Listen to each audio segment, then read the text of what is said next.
back.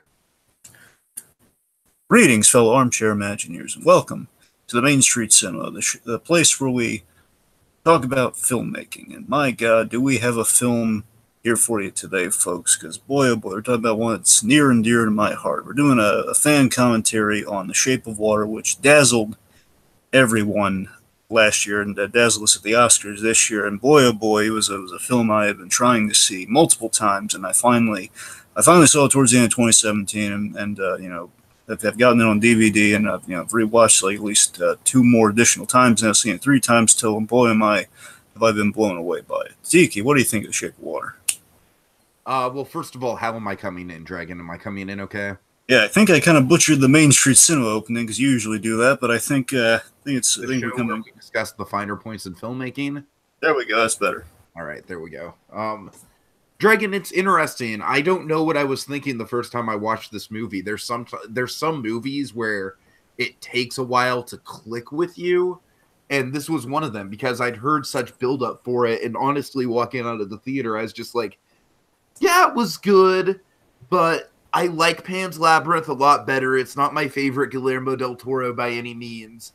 And oddly enough, Dragon, I had this one criticism that I don't hold at all now, which was Michael Shannon's role felt disconnected from the rest of the movie, like the bizarro Leave It to Beaver setup he had going on. I gotta say, rewatching the movie, I don't know what the hell I was thinking, because this movie is borderline perfect, and I think I can safely say it's probably the best Guillermo del Toro movie, and a very, very, very worthy Best Picture winner. Oh yeah. Drake, like you said, just rewatching it, it's granted, I think you can agree that I think Coco still holds the title of Best of 2017 for us. Well, sure, but solid number 2. I would go as far as to say that, yes. All right, I think we're both in agreement with that. I had this just outside of my top 10 when we did the year-end rankings when I watched the movie for the first time. But yeah, Dragon, I've had a chance to rewatch this movie 3 times now, three times in preparation for this. Once last night and twice today, so I'm definitely up to speed on it. Well, yeah, I remember I desperately, and I told Tiga desperately I wanted to see The Shape of Water because essentially I was seeing the disaster. I had a moment where I believe Disaster Artist and Shape of Water came out at the same time.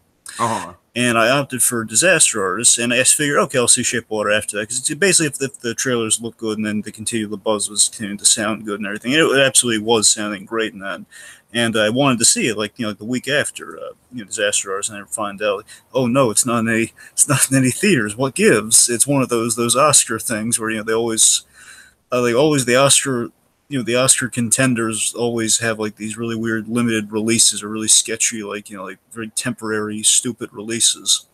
And all hope seemed to be lost, and that's why it wasn't on my list for the end of the year ranking. Otherwise, it would have definitely been on there. It's probably like number 2, or again, I don't know. In that mindset, at that time, I might put number 1. Who knows? But again, retrospect, it's in the top 5, regardless. The point is, after the beginning of 2018, either a month or it was before Black Panther, so I guess somewhere within January, again before the Oscars, I was finally able to see it. By almost, the first time I went, it was sold out, so I had to see it directly the next day because I was determined I'm going to see this movie. Gosh darn, I'm going to see this.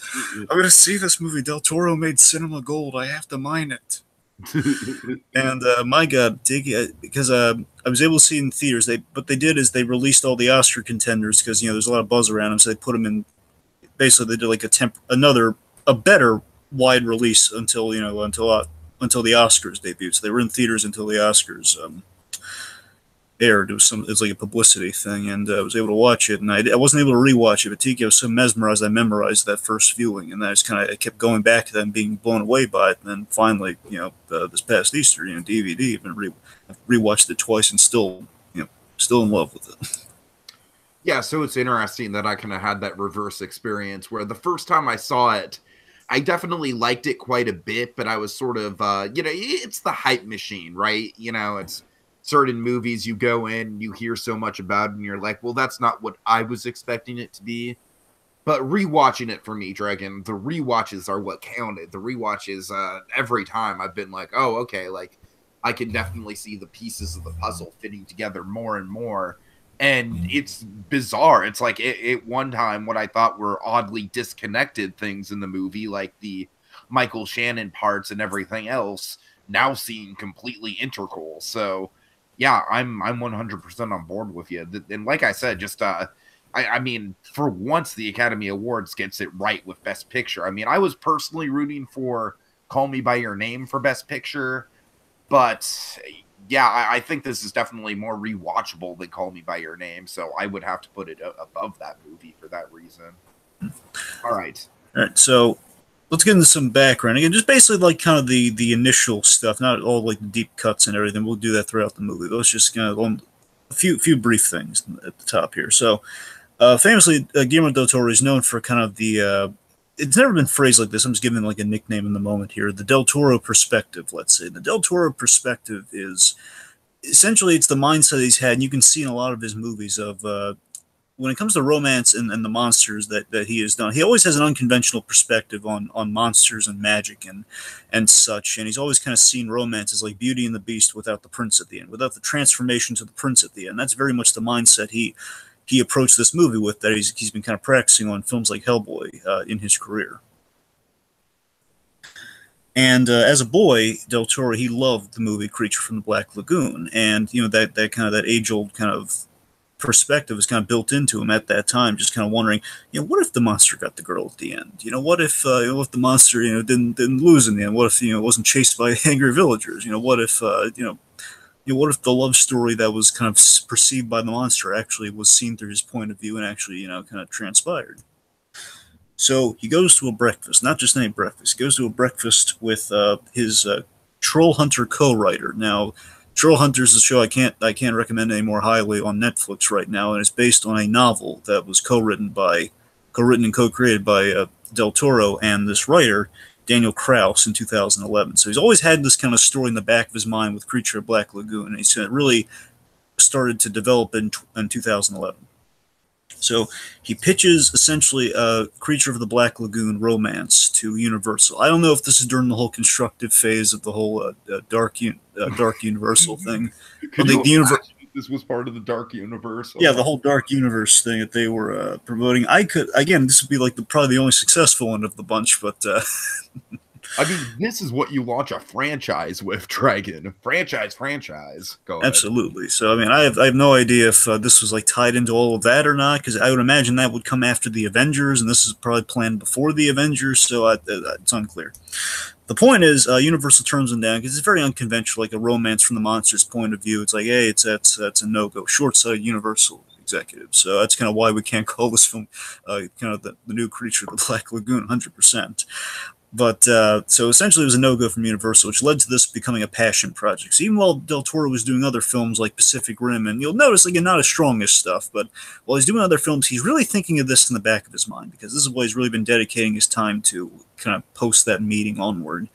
And Del Toro famously, you know, he has experience in kind of the three Del Toro factors came into play here. He's got experience in low budget. You know, he's made tremendous films on low budgets, and he's delivered in spades, and like the visual splendor you see before you. So he's good with a low budget. He has all these friends that he's collaborated with, kind of like a director with a signature cast, like Christopher Nolan with all of his players, and Del Toro has his players, and like Ron Perlman and Doug Jones, for example. And of course, there's always a little luck with Del Toro. So those three factors kind of lead him to Fox Searchlight. Now, here's the amazing thing I found, almost to the end here, folks. The amazing thing I found is he took a year off. He took a year. He took a year with Legacy Effects man. That's what the company's Legacy Effects. With one of the designers at Legacy Effects, I believe he's worked with before, Mike Hill, and presumably Doug Jones, because he would be necessary in this process. So Mike Hill and Doug Jones and Del Toro, with Del Toro's own money, they design and develop the creature suit. They design what the creature's going to look like. So they take a whole year, and Del Toro's he's paying out of pocket for this too, because if you don't get this creature right, this movie does not work. So take a year, they get that together, and so they have their creature. And in regards to the story, this is the first Del Toro film about his adult concerns. That's how he's phrased it. That in the past has always been kind of like a kid's perspective in the world of the supernatural, the magical, the mystical, or the monstrous world. In this case, like kind of the hypo, kind of like how we all are deep down, we're all hypochondriacs or kind of neurotic about certain things. Del Toro's like kind of the worries of adulthood. That's what this film's about, and the best kind of statement, the best quote that he's always used, I believe, is even on the poster for many a time. This movie is a fairy tale for troubled times. Ah. Very much the cell line. That's how Del Toro's kind of described the film at every interview. It's a fairy tale for troubled times, and of course, it's, where we end up with it, won a lot of praise, and of course, won at least 4 Oscars, nominated for 13, won 4. And again, 4 that matter, by the way. You got 4 really, 4 Oscars: directing, production design, score, directing, and Best Picture, of course. So that's where we're at with it. Shape of Water. All right, how's my audio, Dragon? Good. Okay, good. I'm just paranoid. There's a storm brewing, folks. It's probably the largest storm in California in like about a year, so I might be cutting in and out, Dragon. You might have to take note of that and guide us through, but hopefully we'll be okay. All right, folks. So generally how we like to do these commentaries and approach them is a conversation piece, which means you don't necessarily have to be watching all along and enjoy our conversation. Having said that, it'd probably be helpful to have the movie in front of you. So if you want to go ahead and get your copy of the movie, however you're playing it, whether it be a physical copy or a streaming copy, go ahead and get your movie to timestamp 000. I'm going to count up to 3 and then say go. And then on when I say go, we'll just go ahead and press play and indulge in some Del Toro magic. All right, you ready to go, Dragon? Yeah. All right, let's do it. Shape of Water in 1, 2, 3, go. All right. So, folks, a lot's going to come at us fast here, and I think the opening and the ending of this film are super important. So let me get some stuff about the opening out of the way before it kind of appears before us here, just to make sure I get some licks in on this opening here. We're going to start with a very visually dazzling opening, and it uses this technique that Del Toro came up with that we see at the beginning and end of this film. It's called dry for wet. Dry for wet is an effect where, I swear to God, you're about to see it before you, folks, it's all practical. The only digital you're going to see in that scene are the bubbles and the fish in the background, particularly the bubbles throughout. Those are the only digital elements of those scenes. And Del Toro's always been a practical guy. He's worked with puppets and suit performers. Like, he loves doing. He's like Nolan in many respects. So that he's a guy who will only do CG if it's absolutely necessary or cannot be done in a human manner. Because the way you achieve kind of this underwater effect is you use lights, kind of some smoke in the set, air guns, and the big sell point is use a projected system that basically projects these caustic lights, like the dancing lights on the ceiling and on the floor and all over the place. That's what really sells the effect. But yeah, this dream sequence, I remember seeing this in theaters for the first time and just thinking, okay, we're in for a ride. This is Del Toro. Del Toro is just one of the most visionary directors we have in Hollywood right now or ever. And he's taking us on something. He's taking us on a journey. So I found out in the rewatch, this is actually a dream sequence. I'm not surprised, Dragon, because I feel like a lot of this movie is about the hopes and dreams of the characters, especially Eliza, but also, like you said, it's kind of a melding of the fairy tale element of adulthood with the anxiety and reality of adulthood. Yeah, again, like this dream sequence, it sets up that fairy tale vibe with, again, one of my favorite quotes, and it's attached to like one of the musical themes. That's why I remember this so well. I love the princess music for a second. It's just like the more I watch this movie, the more I fall in love with the score. And it's Desplat earned that Oscar so much in this film. Yeah, definitely. So Princess Without a Voice, that's the track that's my favorite, and that's kind of the track that's kind of being described right now. Just the whole, she's a princess without a voice, hence kind of the fairy tale comparison. Let's just say this much so far. I mean, I love the full circle quality of this opening. Giles is one of my favorite characters in the film. I love him telling us the story, and importantly, in the rewatch, this really comes into play. The whole, he's speaking of love and loss and the monster that tried to destroy it. That's going to be a very important line that you'll see how it circles back at the very end of this film. So this is again, it's just it builds up my favorite creative move of the entire film, actually, in how we really kind of see all of this tie together in like a really with a lovely bow on it. So it's just it's very much a Hunchback of Notre Dame style opening. Absolutely, and we have there's a lot of storytelling 101 in this, folks, and I can't wait to get into it. But so we start with Eliza here. Now, Sally Hawkins, she's amazing in this movie. I love her to pieces in this film. She's great. I would wager to say she was robbed of the Best Actress Oscar. I would agree to him. In my heart, I wanted her to win. I wanted her and I wanted Richard Jenkins to win. I realized they weren't going to win, but I really was hoping for it. And I hope of hopes. It's like, oh, those guys did such an excellent job. It'd be nice to give them something. But let's talk about this. So again, I spoke of kind of the storytelling, but again, with the storytelling, I love that everything in this film, and I think the reason why this film is for all intents and purposes perfect, if not a perfect, not a close to perfect film.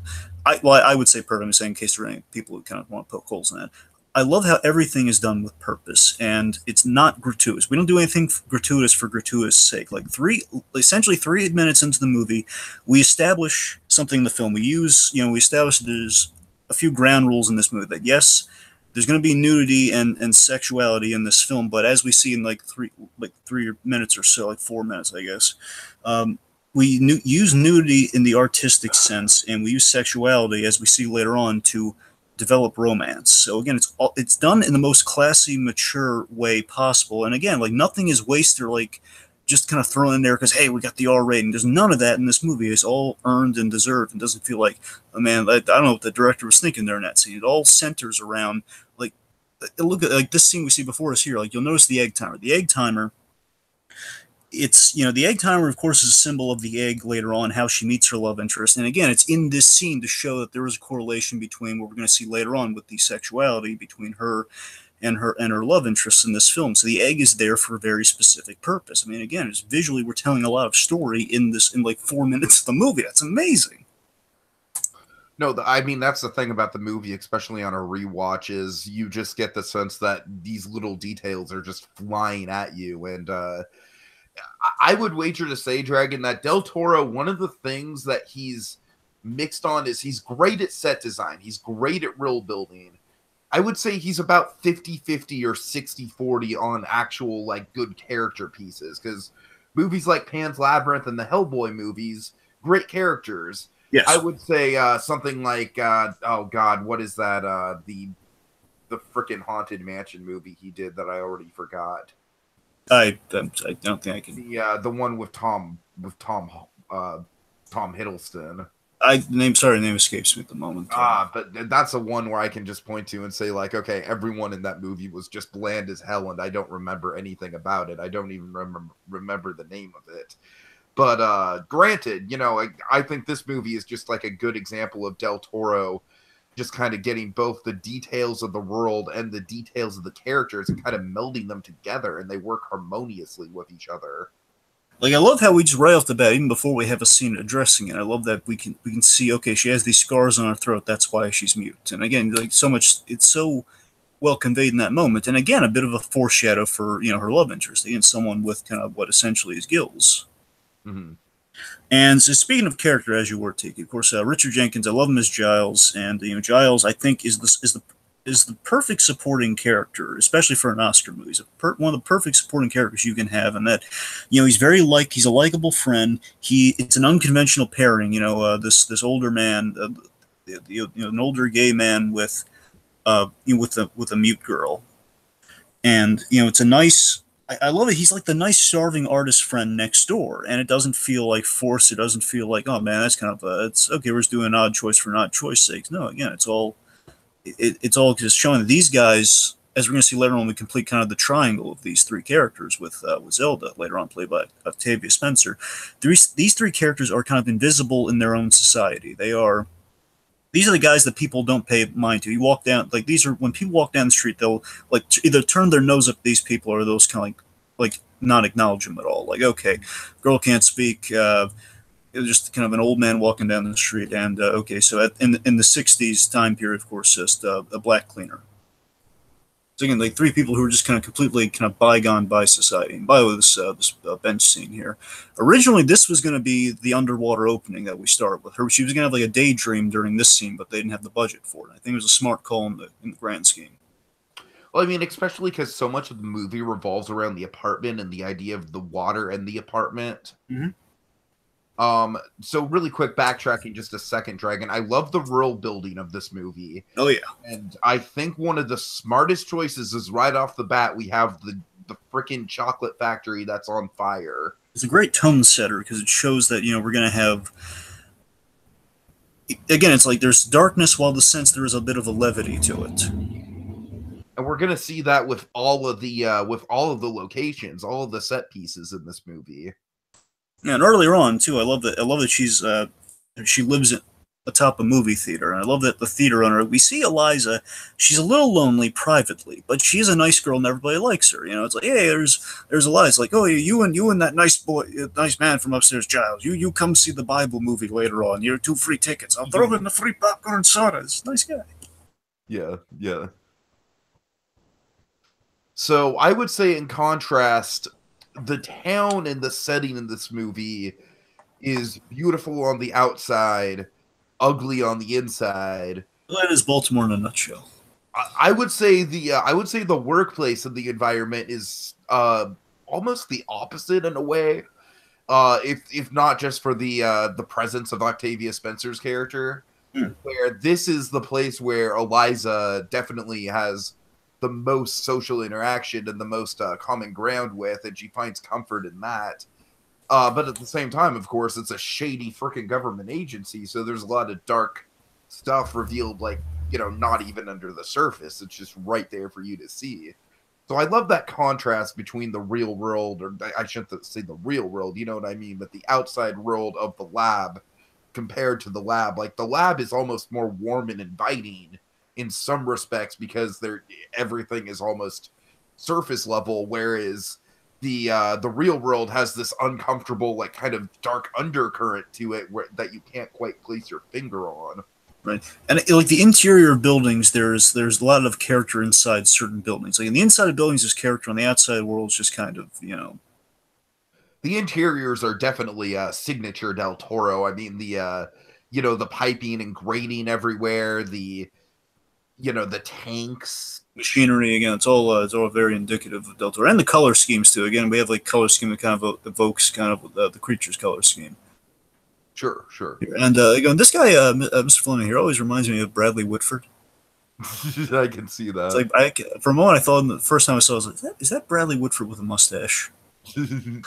So, also, so with Zelda, I want to acknowledge this. I love how Zelda and Giles, they both, I love how they both function as a voice for Eliza, both in the literal sense, but also in kind of they're speaking to things that are going to revolve around Eliza's character. Like again, like Zelda's in a troubled marriage, and Giles is looking for love, both kind of love based, like kind of old love and kind of the pursuit of love, and Eliza's right slap dab in the middle in the experience of love. Mm-hmm.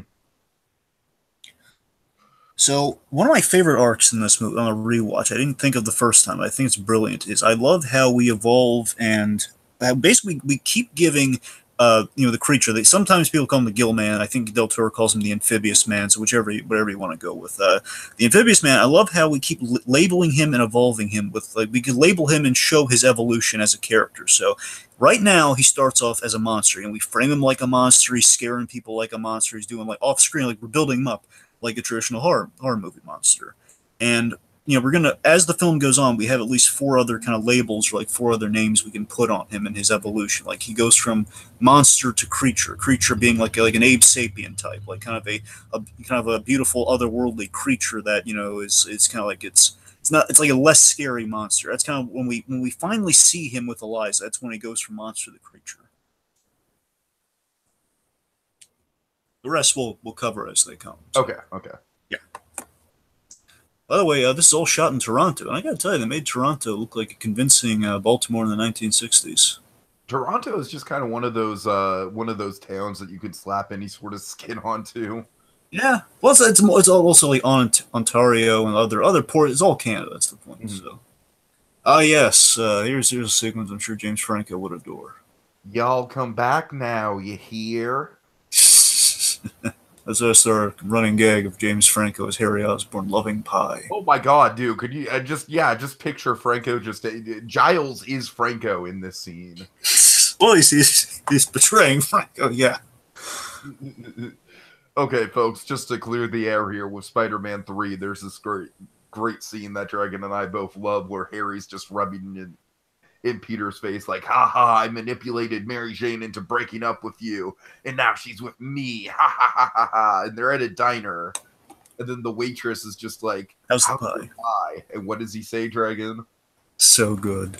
It's so But good. like the biggest smile on his face. He said it's so good. Okay. Anyway, so speaking of pie, so with the diner itself here, with the kind of the pie centric diner, I love that, with the turning kind of pie plates display and everything, just what they're really striving for, and I thought it was just brilliant on the rewatch, is that they're really expressing how 1962, again, visually it's racing to the future. In every shot you see that it's not the 50s. Very specifically, it's not the 50s. 50s has like a retro design. The 60s is kind of, it's like the years leading up to the moon landing. It's basically we're racing against Russia to get to space. Essentially, that's the vibe. So we're racing to get to the future faster than the other guys. And again, kind of like we were speaking to the outside world, Tiki. What we see with this is that, again, it's like a gleaming, like, wow, that looks really impressive, but there is an ugliness there, that we're making the world appear forward thinking, but we, in a humanistic level, we're not thinking, we're not in favor of human progress. We're still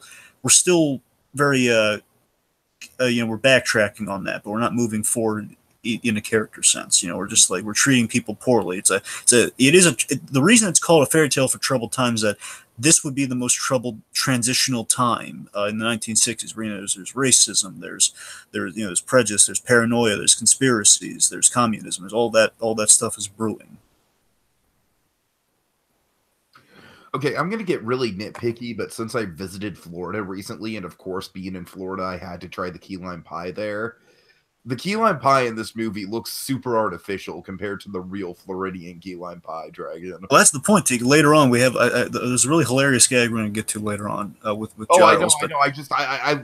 What I'm saying though is I know it's the point. I'm just saying I love how authentic it is. Like, yeah, they're not even going to try to make it look like real key lime pie. It's like from the get go, anyone who knows what actual key lime pie is going to know there's something off with it. Yeah, I'm going to read into some. I'm just going to read in the pie here, folks. I'm just going to read in that again, the pie has an artificiality to it, like the worldview I was saying. That again, there's like implied to the design of the world. There's also that in like probably it's like a factory produced pie, and they're just producing it by the boatloads, and that's why they have so much pie on display. Just like they put like essentially like a gelatin injected system of pie almost. Like you see. What I love about that too is you get that Giles is trying to paint for the Jello company.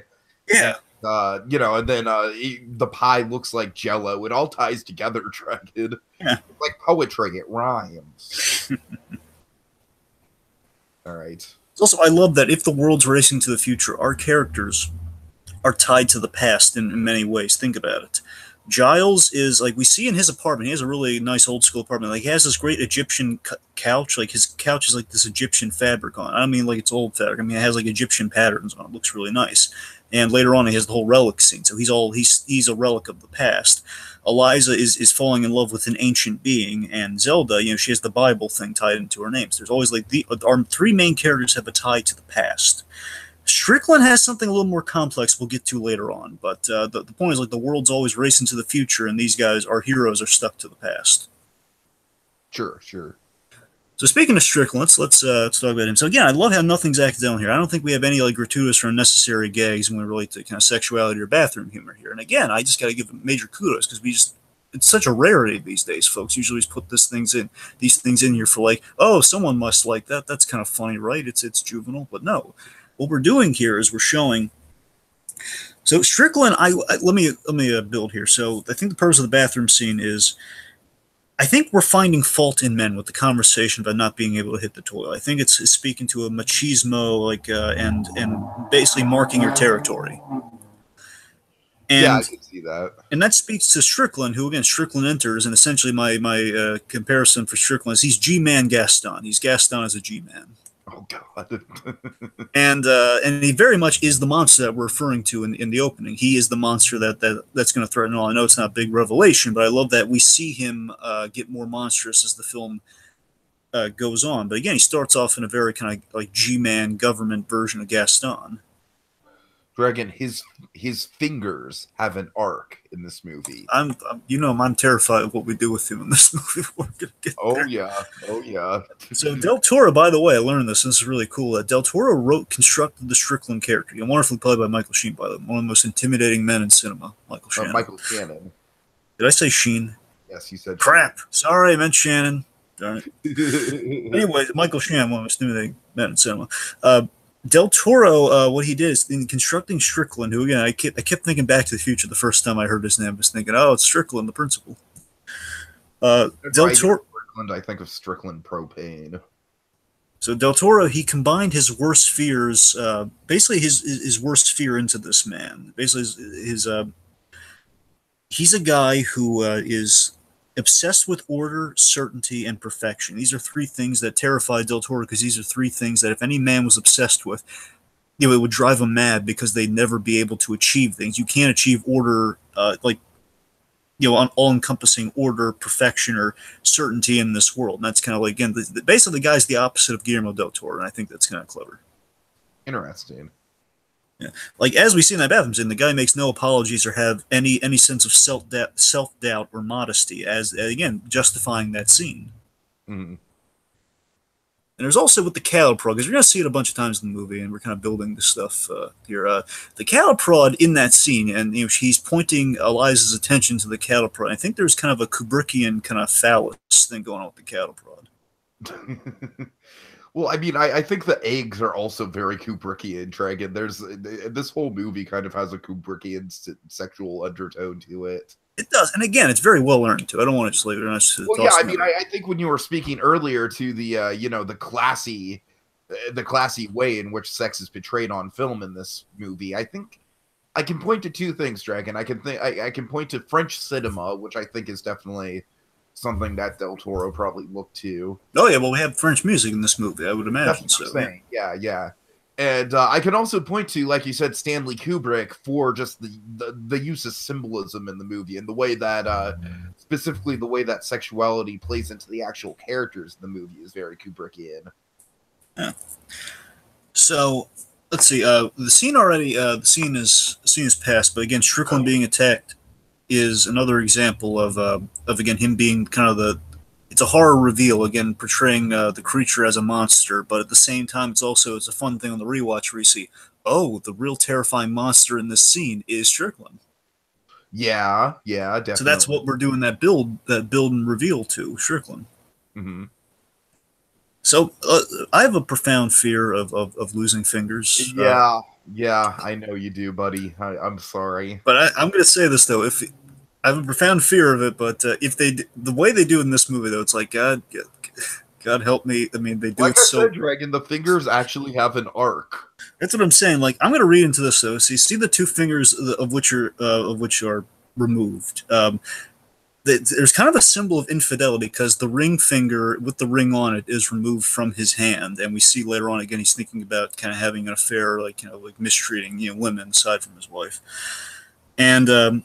It's also, I love that the two fingers that are removed are, as later on he says, like, I still have my three important fingers. The two fingers that he lost are kind of the sensitivity fingers, like the finger that symbolizes love and the finger that symbolizes refinement, the pinky finger. Like you extend the pinky when you're drinking the tea, that sort of thing. So your refined finger and your love finger, those are the ones that are removed from him, which again speaks to him as a character. Uh-huh. So I love his art table, by the way, and I love how we keep coming back to this with, with the amphibious man taking note of it, and then, of course, Strickland later on takes note of it. And again, it really speaks to Giles' character as well. There's a guy who, he's an artist at his core, and he kind of, he's, very much a starving artist who's painting food. It's kind of fun. Yeah, he is good at what he does, but he's kind of stuck in a rut with it, which I think a lot of people can relate to in this day and age of startup YouTubers and stuff like that. Yeah, and again, what we're speaking to really with the art style with Giles is, again, he's painting essentially Norman Rockwell paintings, for advertisements. He points he's painting photorealistically, and in an age we're racing towards the camera. Like, why would we hire artists when we can use photos? Mm-hmm. And again, he's being turned into a relic as he speaks to later on. So again, we're doing a lot of great setup and payoff. Camera thing. That's a good point. Yeah. And again, right here, we're setting up the big musical, the huge musical number of the piece. So You'll Never Know. It's a good setup there. And I love how the black and white TV does. Again, it cements one kind of the fixation on dancing, black and white, and again, we like the movie theater in her side of the apartment. You hear dialogue from the movies below that correlate with what's going on in the scene. So we're kind of mirroring that. Like later on, like earlier in the movie, uh, Giles, I believe, was asking Eliza to change the channel. Like change channel, like turn that dreadful stuff, the realities of 1962. You know, like riots and such going on. Like change that off from this. Again, speaking to the world around them. So it's we're doing a lot with like what we have playing in the background, which is another Del Toro stamp because in the Hellboy films you go essentially you walk into Giles' apartment where you have old TVs playing and cats, very much like Hellboy's apartment in the Hellboy films. He has like all these old TVs playing black and white movies or various television sets and cats running around the place.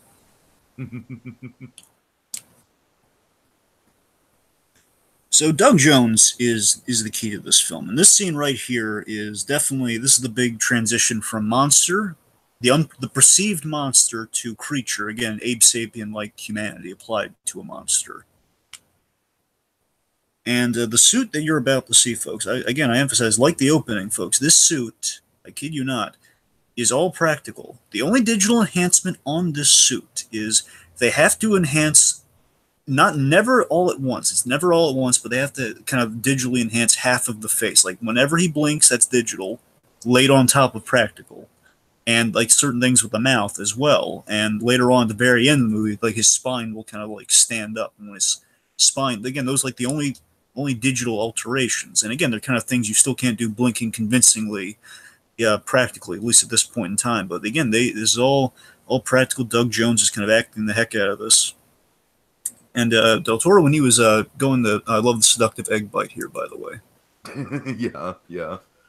Again, it's like again, we're doing seductiveness without it being like really over the top. It's like Dragon, we've gone this far, but let's just talk about the fact that Sally Hawkins delivers this whole movie without saying a single word outside of one fantasy sequence. Exactly, and even that, it's like it's a whisper of the beginning and end of a song. Mm-hmm. It's like she doesn't even speak dialogue technically. Right. So yeah, the suit is just incredible. I mean, it's I feel like it kind of puts to rest the whole Abe Sapien thing because it's very distinct. It's I think the only similarity between him and Abe is they're both blue fish people, but beyond that, there's just so much more detail to it. Well, speaking of the detail, here's the trippy thing, Tiki. He's not even blue technically. See, what you'll notice is he glows blue. Yes, the bioluminescence is blue, but you'll notice the majority of him. It's a mixture of colors. It's kind of an optical effect where he's black on the outside. It's like certain amphibians. You'll find that they're black on the outside, like the inner belly, like the exposed belly, is kind of greenish, and you have markings that are blue on him that bioluminesce at certain points in the film. So that's, and by the way, all the glowing light effects. It's not LED lights. It's nothing built into the suit. That is like a bioluminescent thing. That is basically it's a camera effect. They basically they turn on a certain light and it'll glow and it'll activate, and it's astonishing. Again, that suit is one of the most impressive suits that you'll ever see. Oh yeah, it's actually the easiest one to apply, believe it or not, because they've had it's taken 4 to 6 hours to apply like an Abe Sapien costume. In this case, they narrowed it down to 2.5 hours. I mean, even before that, it was like even longer process in the first Hellboy movie. So I mean, it takes a ridiculous amount of time. Think about it, the 2.5 hours, because that really shows that we've come a long way with some of these makeup effects and how quickly you can apply them because of the level of detail on that suit. Yeah, it's 2.5 hours, and he puts on a helmet and these goggles that, like the Deadpool mask, you can like remove. You can change out the eyes to be goggles or to be exposed eye holes. Use magnets for the process. So they've really nailed it down to the best they could possibly get it. So let's talk about Strickland here. So Strickland. Again, the man of 1962, who is striving for the future, again, yet not human progress. We see he's very much an offensive bigot when it comes to Zelda here in this scene. I just love how he's basically just like, oh, your middle name is a Bible verse that it has negative connotations to it, so therefore I'm just going to judge you harshly for it. Not to mention the whole, the single child and the black family. I mean, it's just like right off the bat, he's just just really, really profiling her. I love, because we're kind of just, again, we're just generally kind of covering what's in the scene here, folks. I love Eliza's backstory. I love this. Is all we need, and it's again, it's fascinating enough just to paint a picture. We need like going like we don't even need a flashback. To this a flashback wouldn't have killed the movie, but I love that we don't need it at all. We don't need it all because again, it's just a little detail, and we see the Hello? Uh,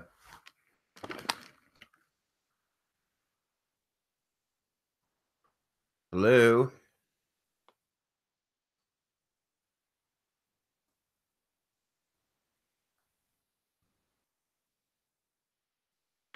Hold on, folks. Sorry. Send him a message.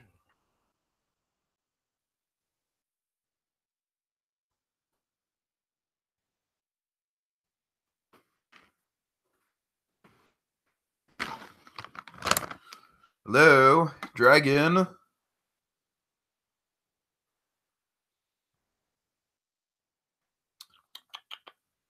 Huh. Weird. Alright, well, sorry, folks. This kind of threw me off.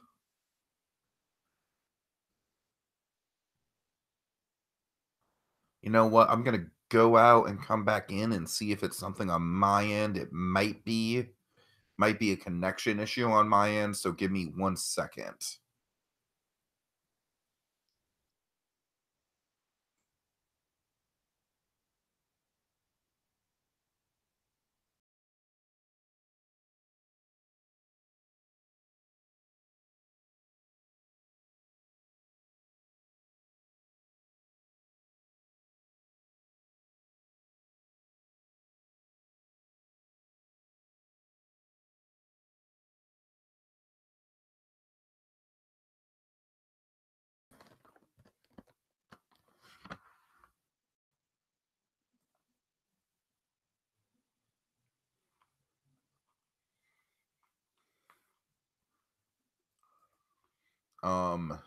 Jeez. All right, folks. I don't know what happened with Dragon, and let me see. Let me just get back on track with the commentary.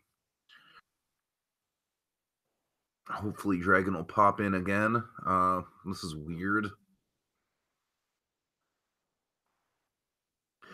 Okay, so let's talk about Michael Shannon Strickland and the Leave It to Beaver thing that I keep addressing, because this is kind of a pivotal point in the movie. It's about a half hour in, and we see that Michael Shannon's home life is very, very suburban. It's very much stuck in the 1950s.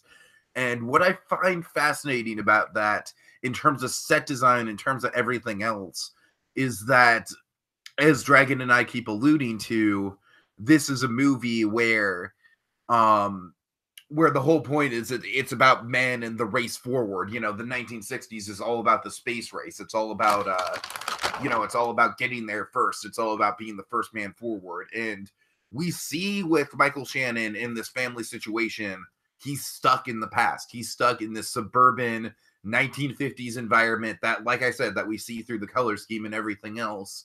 And it's just not suiting him anymore. And I find that fascinating. I find that whole like I said, it's odd. I don't know why the first time I watched this movie I was thrown off by it, because right now when I see the movie, it goes to speak to everything else that I like about the movie. But it just ties in. It ties together like a puzzle piece. But the first time I saw the movie, the Leave It to Beaver stuff, I was like, this doesn't fit with the rest of it. Point being, no, it's not supposed to fit with the rest of the movie. It's supposed to be it's supposed to show how different Strickland's life is to the 1960s setting that he's involved in. All right, so I'm gonna check my messages, folks, and see if I get anything from Dragon.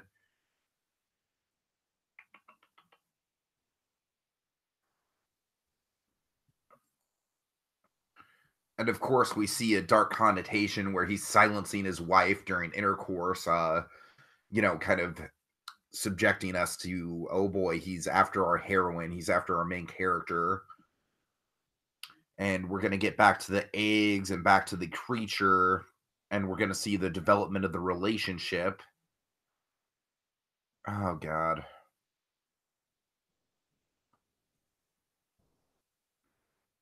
Okay, well, one thing I should probably do is screen share the image. Dragon, where are you?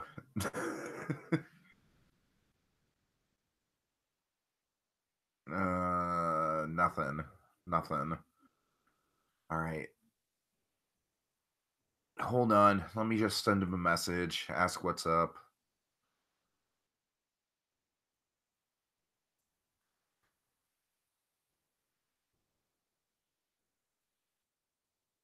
What's up?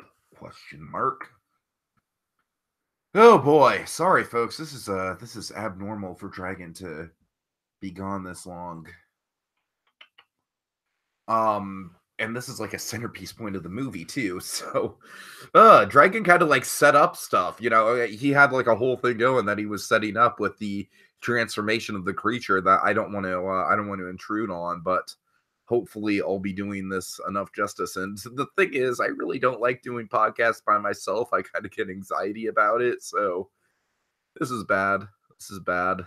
All right, but so of course with the movie we see a whole bunch of foreshadowing, a whole bunch of different visual motifs, the bathtub, the eggs, all that being a big part of it. We see the development of the relationship between Eliza with the eggs and the creature. We see the music. All that is just going towards developing the relationship. I love Eliza with the mop and her dancing towards the creature, being very seductive towards the creature, and her being very caring when she accidentally bumps a bucket of water towards them, saying, "Are you okay?" It's also very genuine. And Sally Hawkins, like I said, I don't want to get on a tangent about Frances McDormand because I thought Three Billboards was an okay movie overall, but she was not the strong point in that movie. I think the strong point in that movie was Sam Rockwell, so I can live with Sam Rockwell winning over Richard Jenkins. Having said that, I don't know. I have a problem with Frances McDormand because Frances McDormand in that movie was essentially playing herself. It's like, gee, outspoken political activist. That's something we haven't seen you do before, Frances McDormand. I don't know. I might get some heat for saying that, but I'm just saying, like Sally Hawkins, the way she conveys her character, the way that her character goes through such a transformation without saying a word of dialogue, without actually, we get the singing portion, but that's just the fantasy sequence. It's all so good.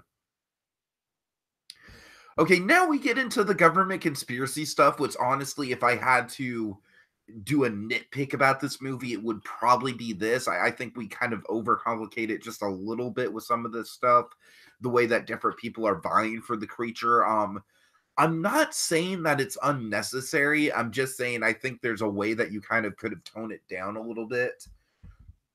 While we're at this part, let me kind of refresh the page and see what's happening with Dragon. Hopefully he's messaged me. No. Nothing. Well, ain't that a pickle? Huh.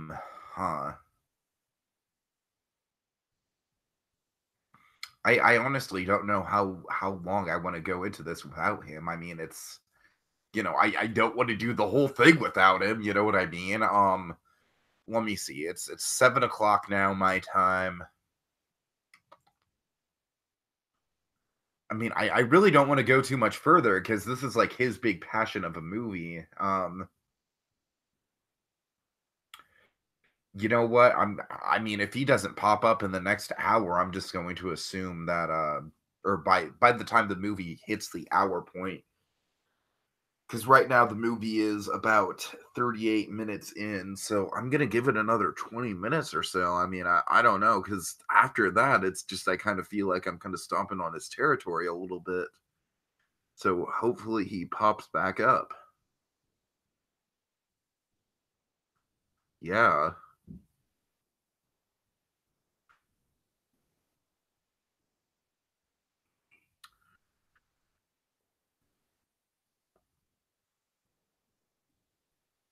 Ah, man.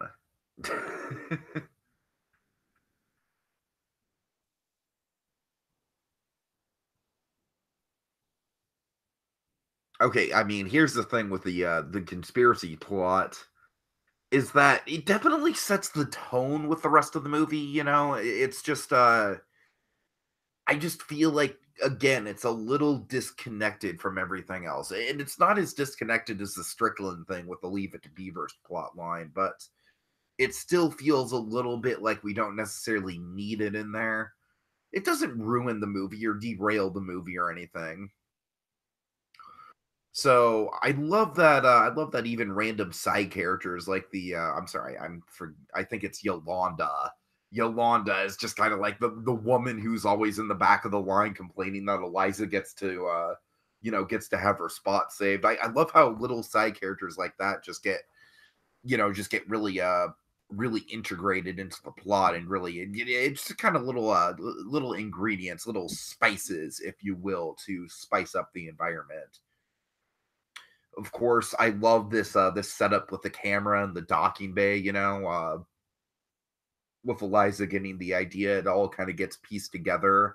Del Toro's a master at sort of piecing together visual details so we get what's going on and we don't really have to have it spelled out to us. I think this movie's just really an achievement in that regard. And again, Sally Hawkins, just everything that you need to see with her, it's just spelled out so much just in the face, just in the way she reacts. All right. Big scene in the movie, folks. Big scene in the movie. And honestly, huh.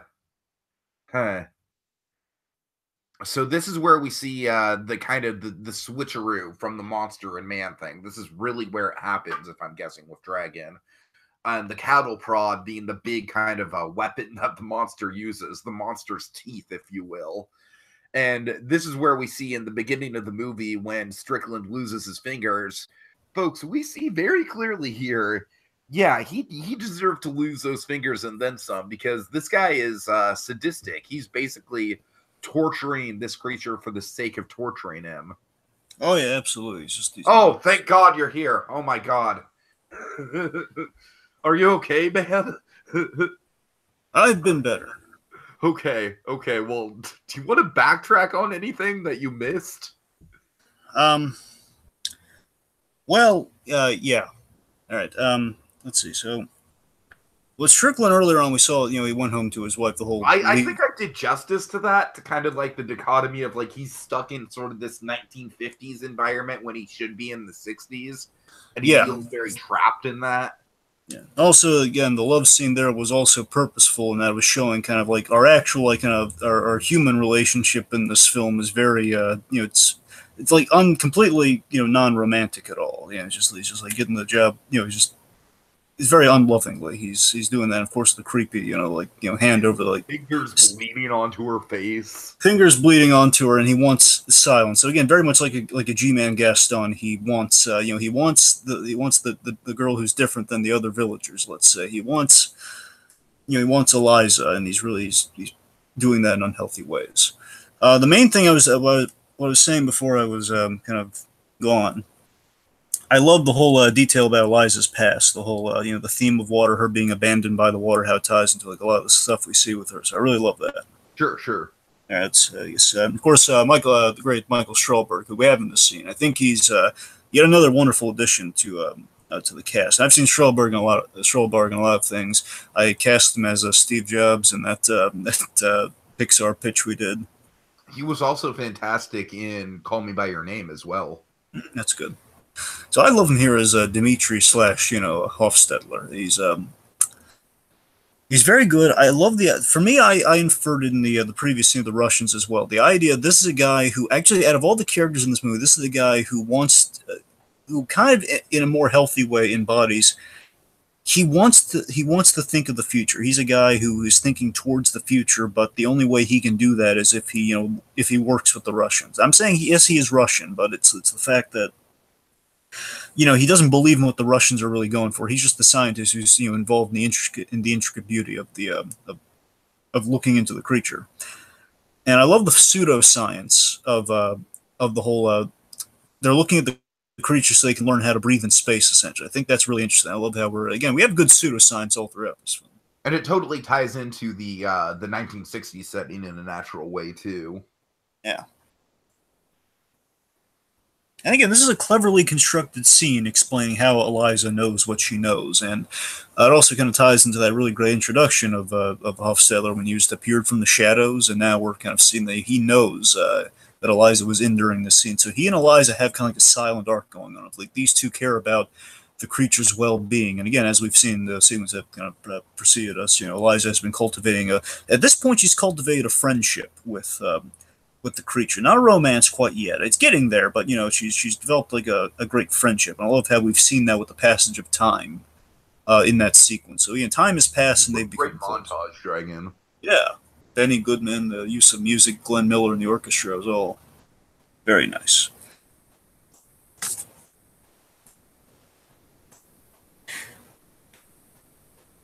All right, so here we get introduced to Strickland's commanding officer, if you will. It's General Hoyt. Hmm.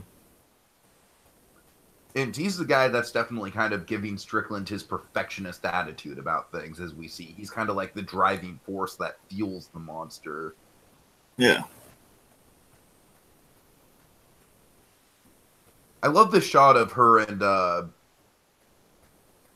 scientist. Like the scientist is just sitting in the back of the car, like facing backwards. Exactly. Again, I love in that look they kind of know.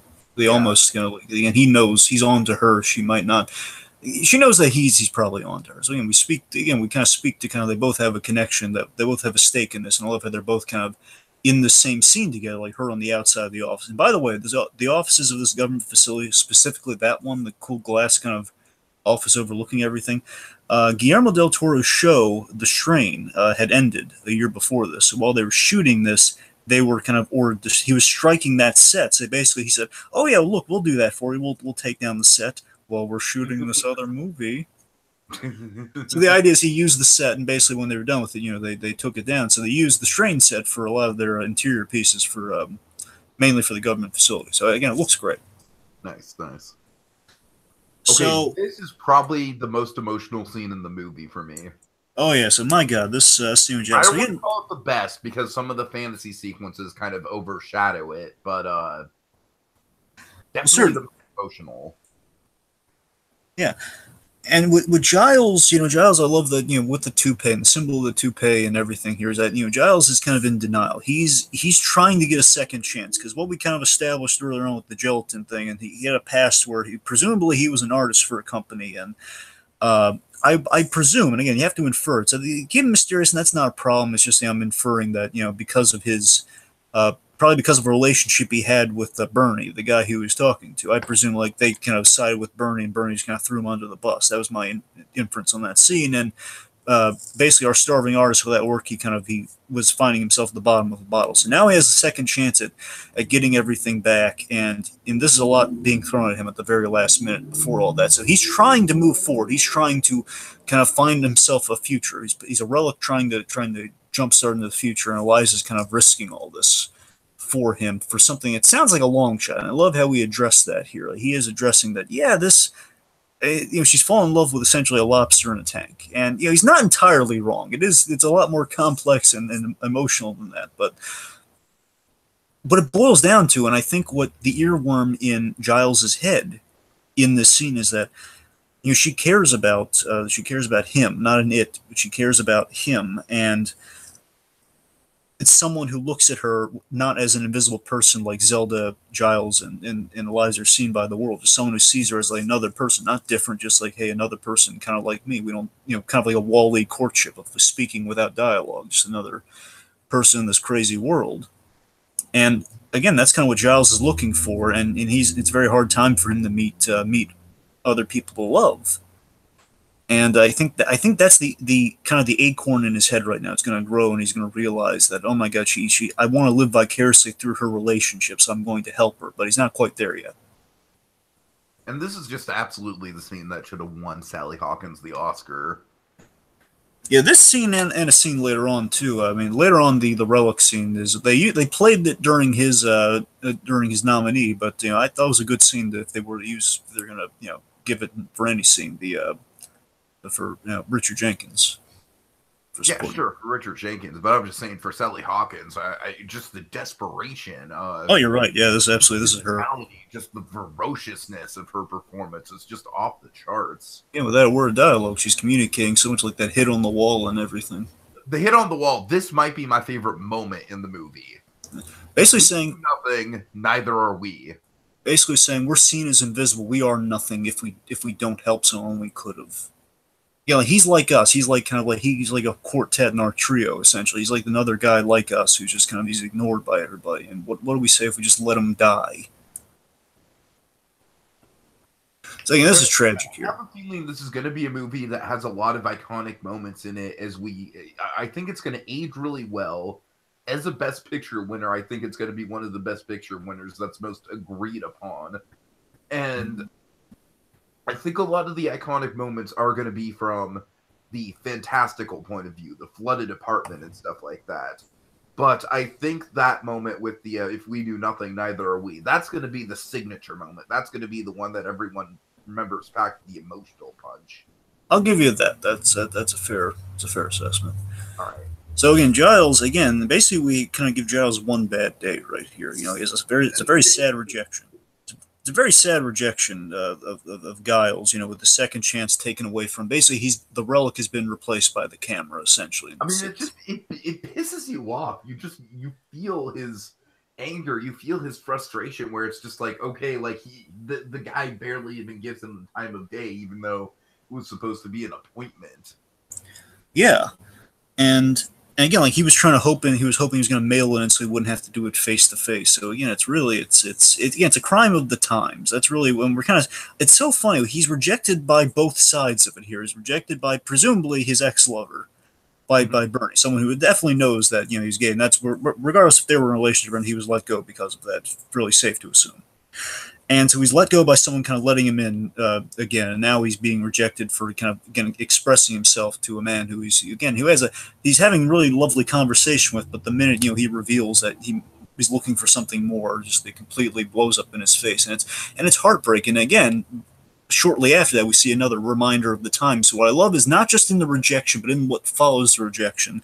Oh yeah, the picture is painted for Giles why he was wrong to turn down Eliza. That yes, I'm an invisible person like this creature. I get absolutely why she cares. She sees, she's seeing herself reflected in somebody else like I'm looking for. And again, it's just like, I don't know if it's love that she's in with this person, but at the very least, like later on, he's going to be more vicariously living the love experience through her. We have the hilarious pie moment here, by the way. We just like, he insults him by like basically doing what Eliza was doing with the key lime earlier on, like wiping it out of his mouth, like your pie's terrible, and he leaves.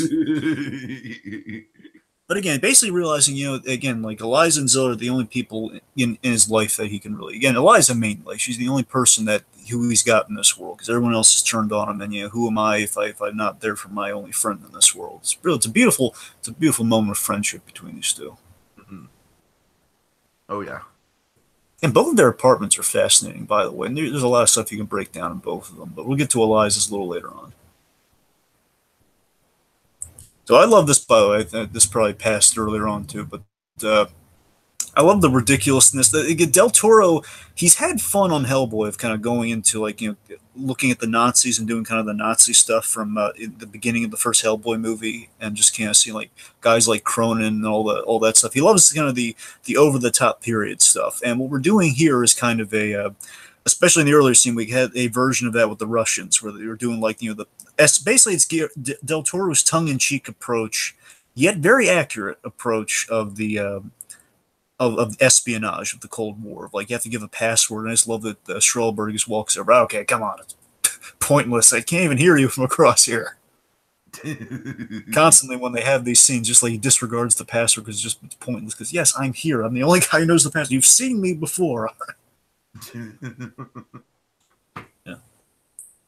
And yeah, right here. So Dimitri's, he's just completely disillusioned. Again, he's the only guy really thinking of the future, thinking of like making the world a better place, or like learning about something.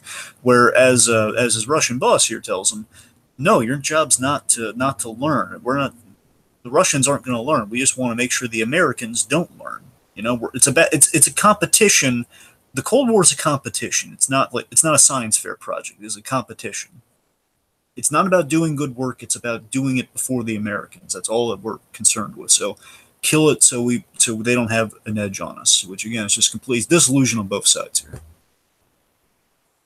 So, Dragon, I was mentioning while you were off that I thought the Cold War conspiracy stuff, while not bad by any stretch, it is the one part of the movie I feel like, if not necessarily trimmed out, like I feel like it's not necessarily. It feels a little bit disconnected from the rest of the movie. Whereas I feel like the Michael Shannon stuff, like I said, that's built on me. Like that's aged like fine wine. I think that's pivotal to the movie, but the conspiracy stuff, the espionage, it almost feels like a different movie in some regards.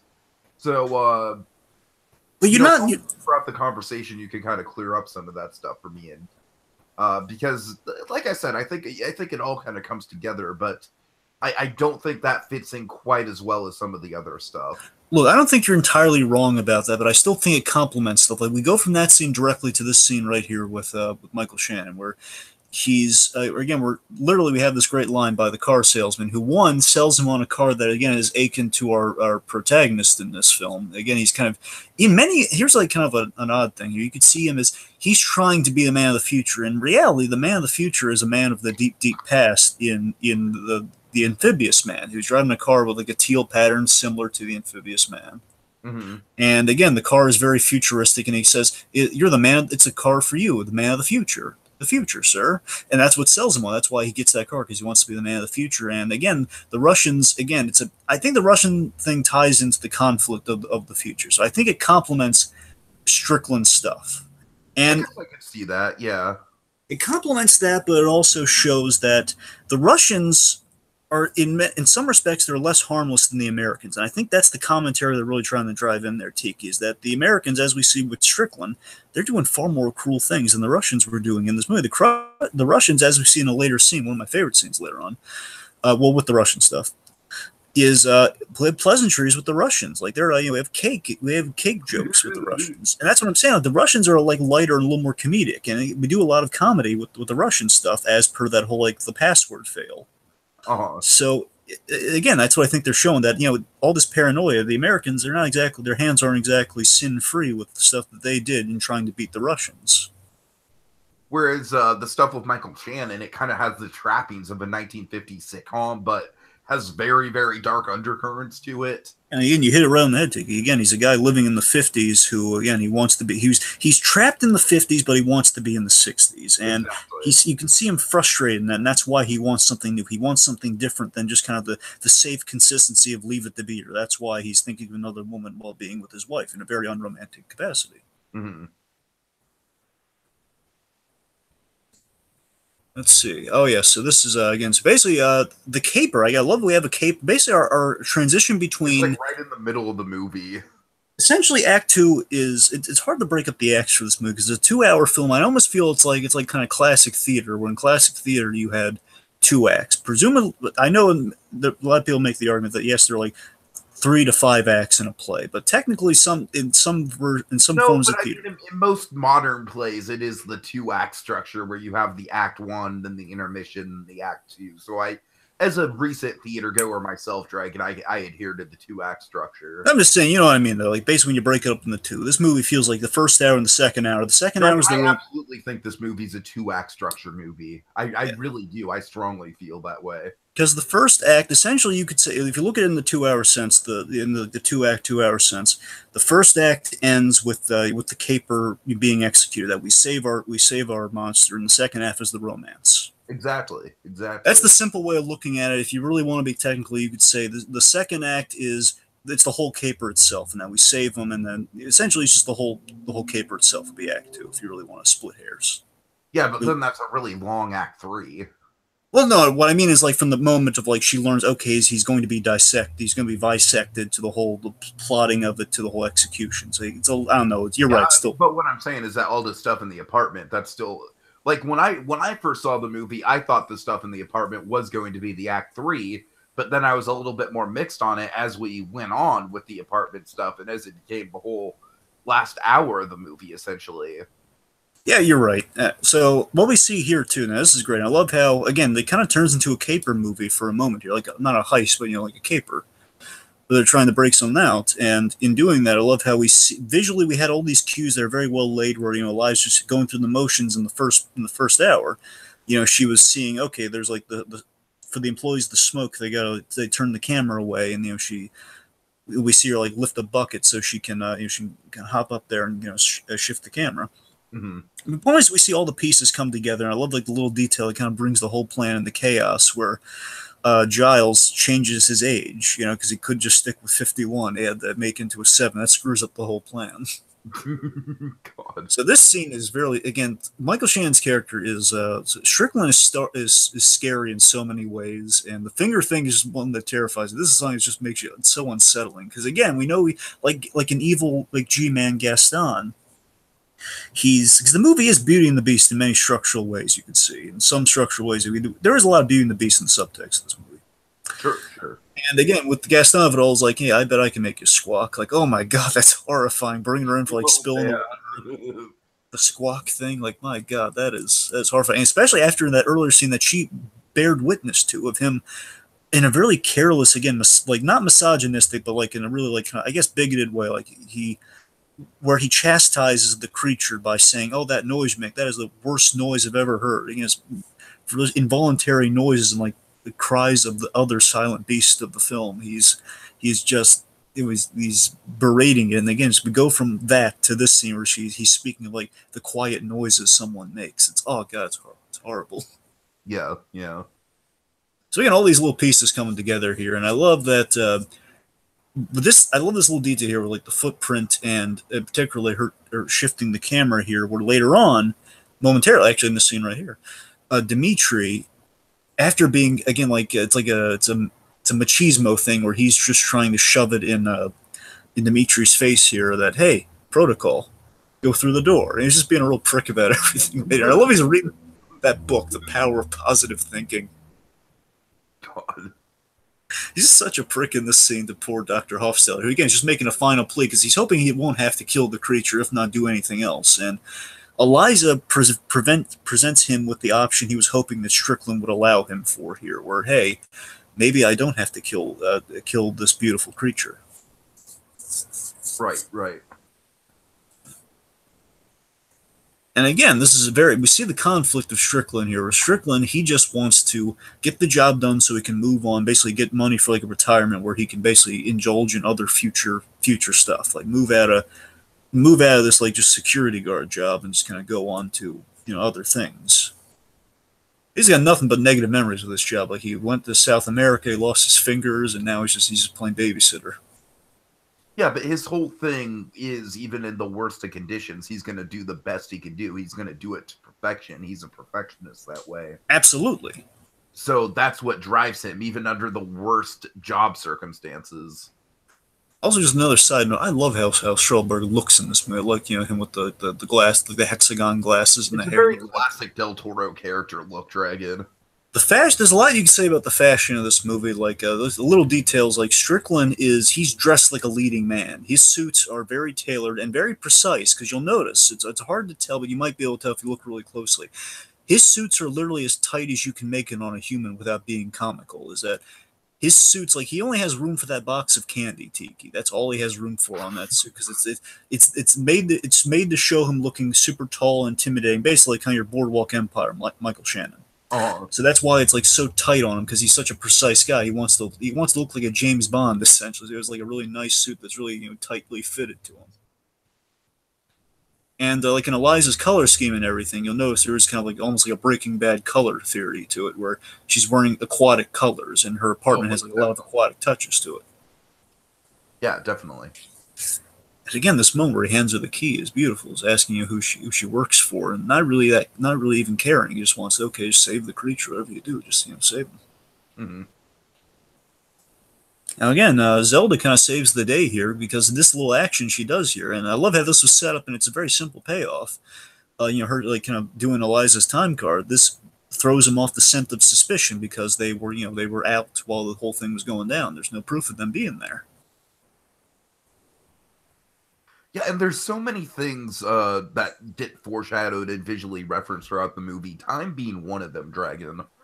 Oh, yeah. And we can just look at all the instances of time. We see time on the clock. We see the time cards. We see, Her the alarm clock, the egg time. timer, the watches, yes. Yeah, the egg timer, the march against time, the march forward. You know, oh man, just that's one of the things that this movie, when it commits to a theme, it really commits to it. Yeah.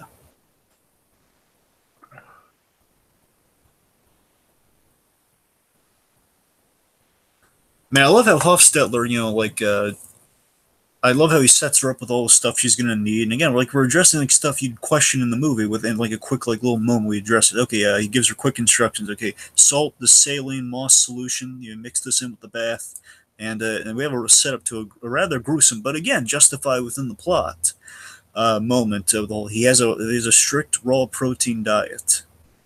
God. And even the the Israeli popper, the big device that causes the blackout. Again, it's like nothing is wasted in this movie. It's like the old adage: use every part of the buffalo. Oh yeah, oh yeah. But again, it's kind of like one of the things I love about Toy Story. If you look at Toy Story in that editorial standpoint, you'll notice that there's not a wasted frame in Toy Story, and we have something similar here, where there's not a wasted element to this movie. No, everything is just working in unison with each other. Yeah. And again, this whole sequence, as you said, with the time and kind of time being of the essence in the scene, there's tension in these scenes because of that editing. It's so well edited. I like how this is the one point in the movie where Zelda and Eliza are kind of like, they're not against each other, but they're sort of like at wits ends with each other. You know what I mean? They need to kind of go past this. This is a bridge they have to cross in order to get into Act 2 of their relationship. Oh yeah.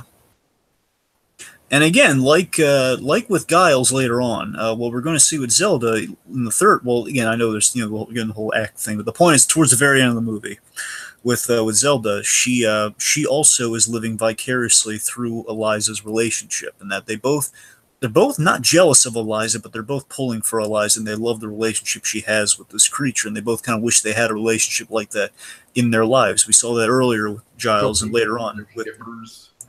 I'm sorry. Basically, they're shippers. Yes, essentially they are shippers. Yes. And of course, later on with the whole Brewster of it all, which you built up Brewster, by the way. I like that we built up kind of Brewster, and again, like kind of the example of, oh man, we have flawed men in this world. Oh yeah.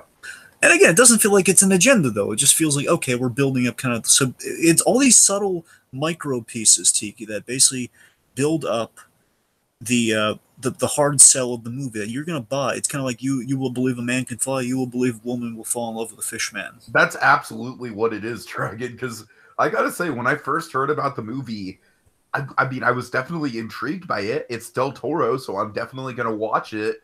But I wasn't 100% sold on the premise. You know what I mean? I was just like, I don't know about this. Like, it's another Beauty and the Beast thing. We've seen a lot of Beauty and the Beast type things over the years. Like, what's Del Toro's twist on it going to be? But at the end of the day, Dragon, this is what Del Toro at his best does, is he takes influences from the best of cinema, but he melts it into something completely and totally original. Again, he basically curb stomps that 2017 Beauty and the Beast movie. Oh my god. Oh god. Oh, PU. Yeah. See, that's an actual curb stomp there. And I love the moment. It passed already, but we kind of have it set, and then the scene's just going to transpire. I love the moment where Giles again, being an artist, I love that I think I love that is done with purpose for stuff later on, but even in moments like this, it justifies it, where Giles kind of stops for a moment. He gets an eyeful of this guy, and then later on he says, he's so beautiful.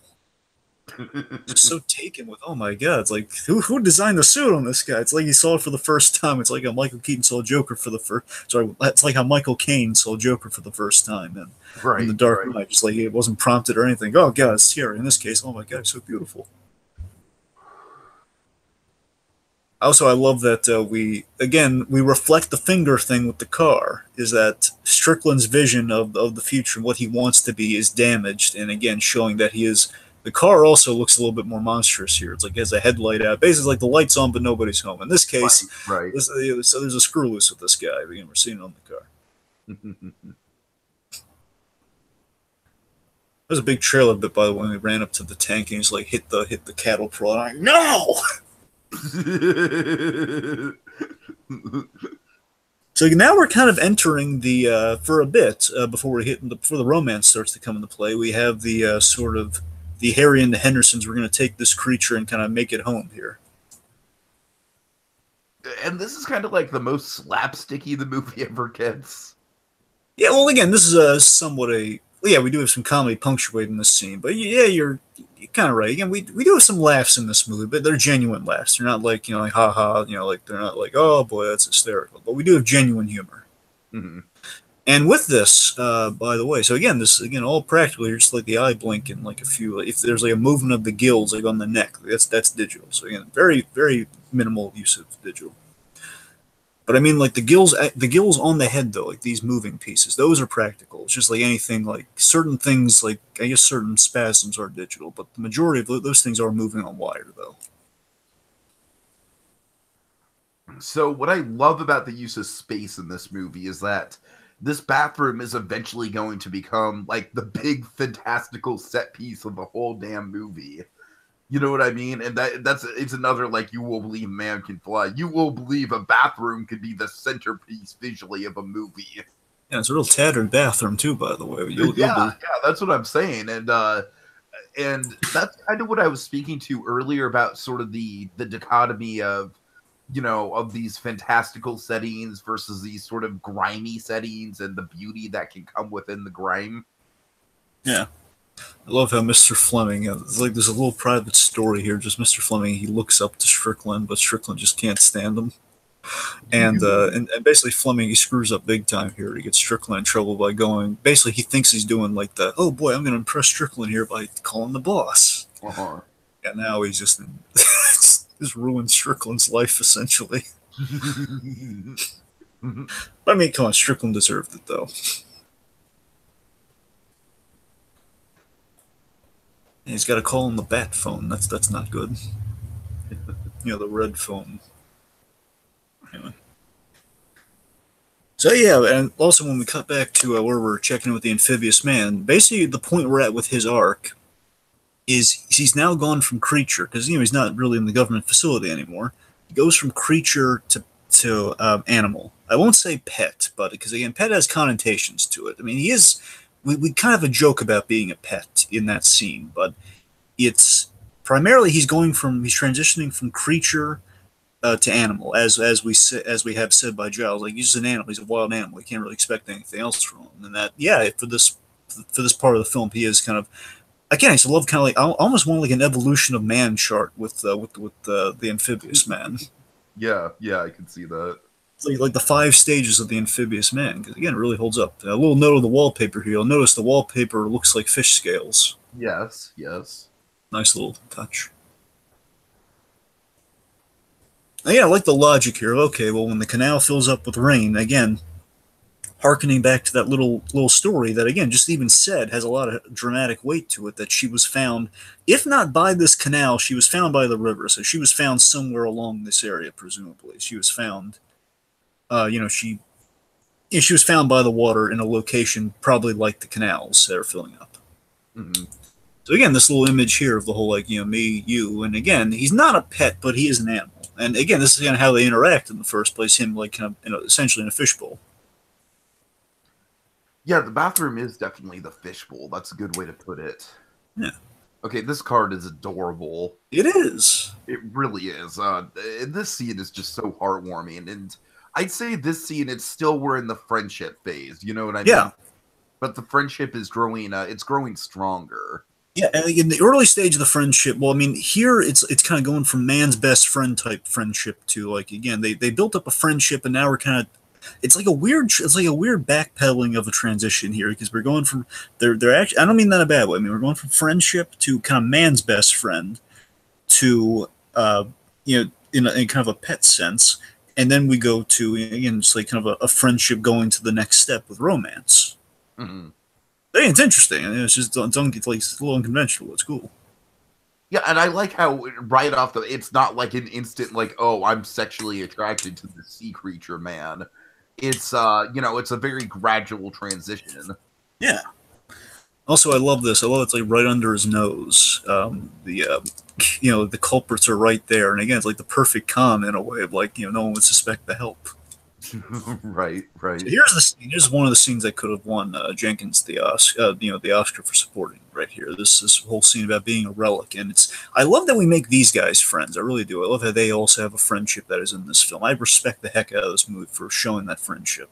Oh, sure, sure. Because it could get lost in the shuffle very easily. Because this speaks to how he feels, and possibly how the creature feels too. About again, you gotta imagine by the end of the movie, we're learning that the creature is very likely a god, and a god who's like probably centuries old, is the relic. Whether he's a god or not, he's been around for a long time. And I gotta imagine if the creature's presumably he's understanding him in this scene because he understands the sign language of Eliza, so he might understand him in this scene. Like, yeah, I'm a relic too, and that's probably why he has sympathy for Giles and why he gives him his hair back. Yeah, and not just Jenkins, but Doug Jones. I mean, under all those prosthetics, you just feel the heart of this guy as he's just like looking so wistfully at Jenkins. I tell you, Del Toro's a master of directing the reaction look here of like, okay, Stromberg, I need you to look up, and I need you to be very interested. I want you to, infer how you're feeling in the opposite scene. Go on, do it. But unlike George Lucas, he also builds sets for people to have reactions to. Yeah. Doug, I can't see you. The set's all green. God. Oh boy. But yeah, again, I love how. Also, with that scene, real quick, is I love the whole. I love Giles feeling that he was born before his time, and I think that's sad. It's so sad that he's a guy who, again, absolutely, this guy's he is again another character who's kind of meant for the future, despite thinking he's a relic of the past. Like we know the future. He's the inverse of Strickland in that way. Exactly, this is a guy who absolutely is tailor made for the future, but again, he's before his time. He's at a point where he's more towards the latter end of his life, and it's very sad. They're both alone. Like both of them were alone until Eliza came along. Both Giles and the creature. Mm-hmm.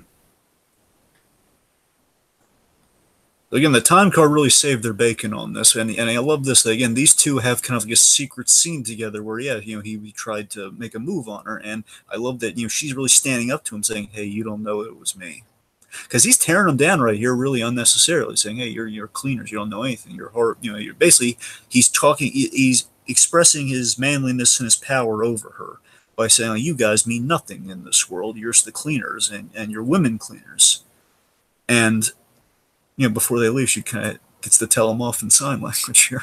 That's great. That's great. I love the tension here too of like, it's like, is Strickland catching on? Because I mean, you can see the you there. It's like, yeah, he knows that she's saying something. of course, like this is so cute. Like she buys off like the little kiss, like, "Go, yes, thank you." Oh my god, Sally Hawkins, she's so awesome in this scene. It's just like, yeah, I know this guy. This honestly is the response we need to like the bad stuff going on in the world right now. We just need like someone like a defiant woman in sign language saying this to bad people. That's what we need. Like, that's the reaction. Okay, now saying the direction with Doug Jones that Del Toro actually told Doug Jones is that and I'm not kidding. I'm not making a joke. He actually said this to him. Says, "You played the Silver Surfer. You need to play the Silver Surfer and a Matador."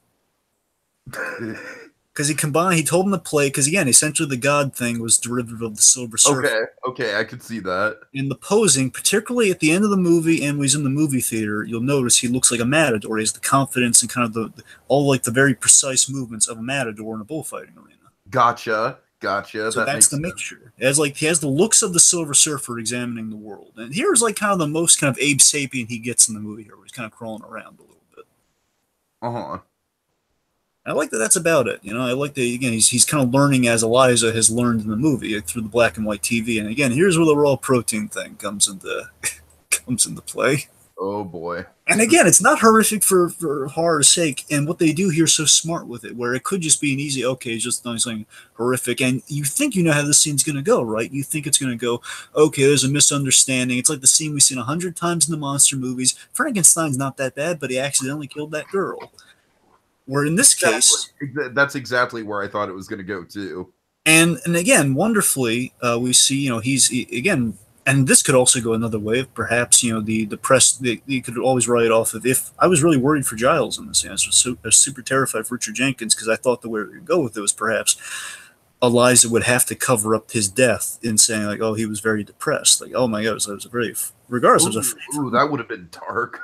I mean, that would have been dark, but at the same time, I was afraid they were going. One, I was afraid they were going to kill him off. The second thing was like, "Oh man, that would be she would have to do that if she wanted to protect his existence, which would kind of hurt her friend's memory."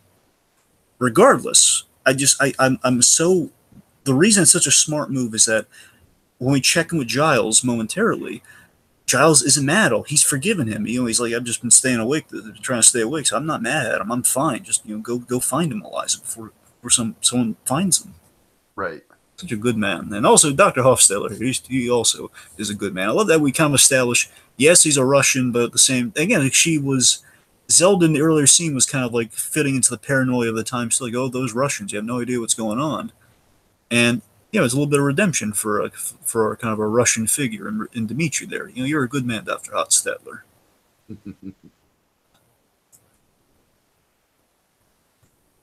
So again, he's saying it's not his fault. He's a wild creature. Can't ask him to be anything else. He's very understanding, and this is why I love Richard Jenkins in this movie. Again, he's like the perfect supporting character. A little bit of comedy. You're lucky. No, that's not an Alf reference. You just tell McCad he's lucky. So again, there's the Desplat music. This is the main This is one of the Princess Without a Voice themes here. Basically, it's the main theme. If it's not the main theme, then it's Princess Without a Voice. That's what's playing during this scene. The whole. And I love the red bloody handprint. And this scene is perfect. And I love how it was foreshadowed with the whole Eliza. Here's 2 tickets to the movie. Why don't you go see the Bible movie we got playing later on?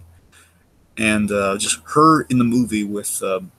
Her in a deserted movie theater with with the creature is just it's so beautiful, and speaking to a reason we put Eliza on top of a movie theater, because she has a romantic kind of an old school classic Hollywood romantic kind of story in her future here, and we're kind of building that up with, like, she probably hears movies like this from waking her up in the middle of the night possibly all the time, so she would definitely be receptive of kind of an old school romance between this creature. Again, we're earning that romance.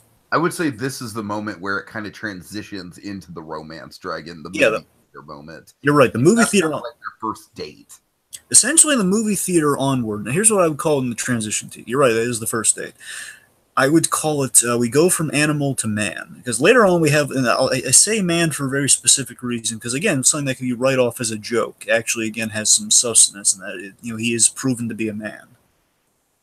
And we go from, later on, by the end of the movie, we go from man to God. And that's kind of what we're slowly doing here. We're seeing, okay, we're going to establish that he's kind of gone from animal to man here, and that he's doing like a nice bit for his friend here and giving him hair.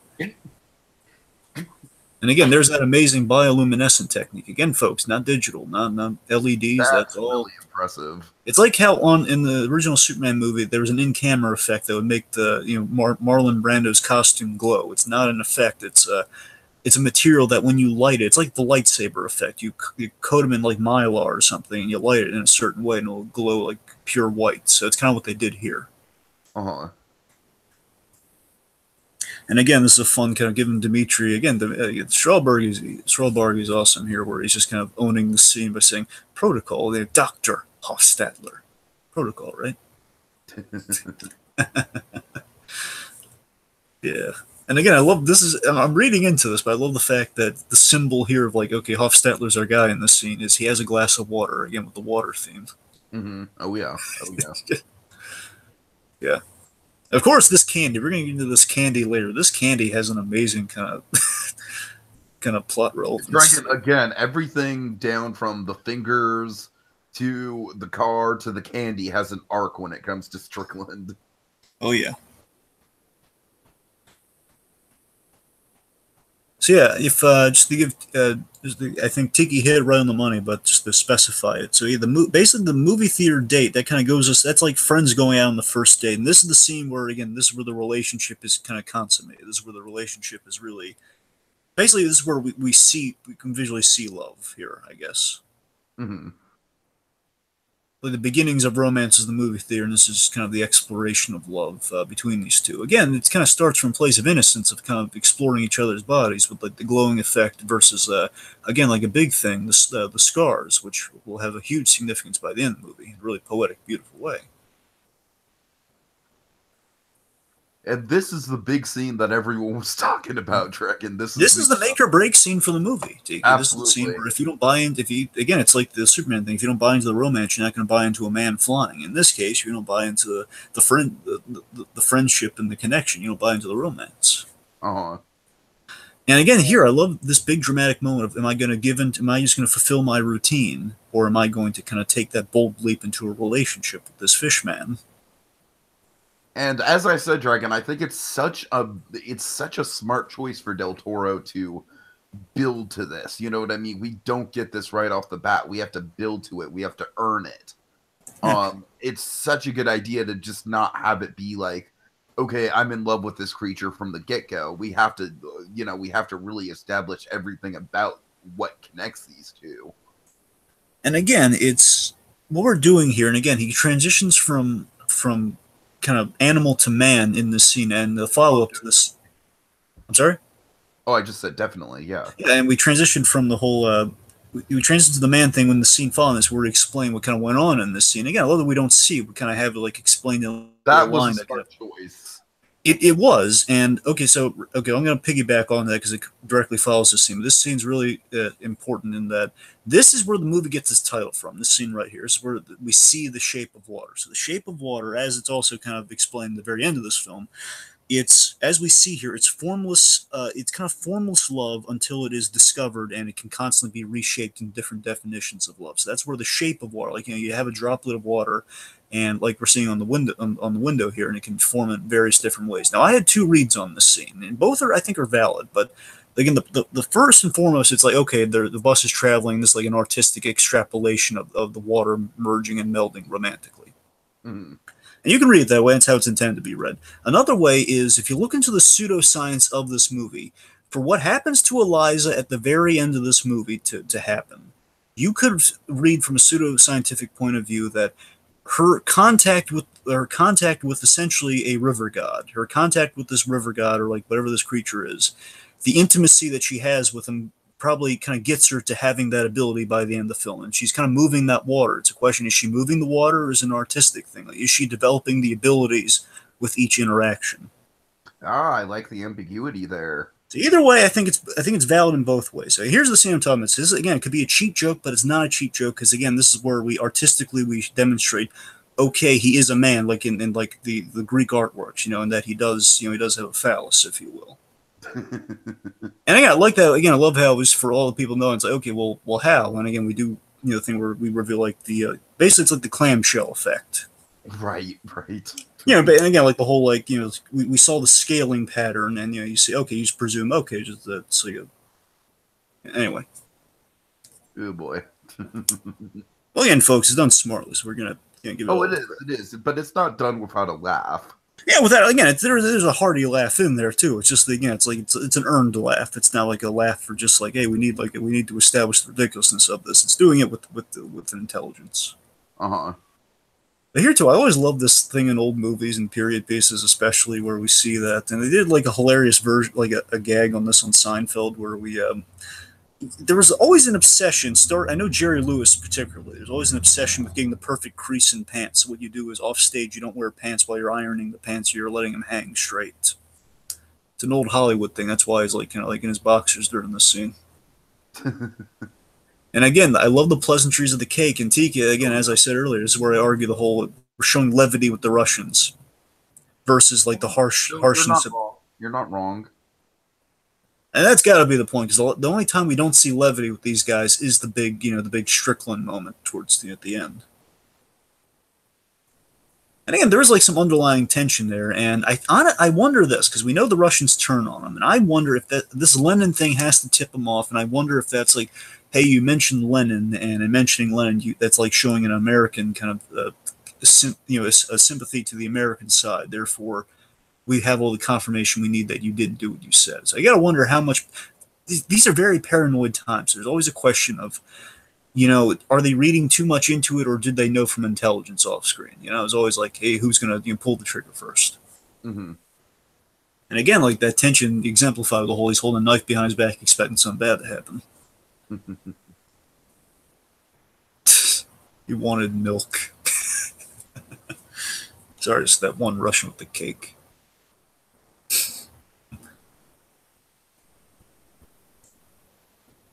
We're back to the Leave It to Beaver. Oh, and this is really cool too. So, I love that South America is talked about in the TV. So, a reminder of Strickland's failures and the recent trauma that he has endured while he's at home. It's like getting a trip to South America, which of course is where he found the river god. And again, the Jellyfin Parfait comes back. The thing that Giles was selling, she now is buying because it's trendy and now. And again, she thinks that's going to impress him because he wants what's hip and now. Yeah. Yeah, everything in this movie, like I said, it just pieces together so well. Yeah.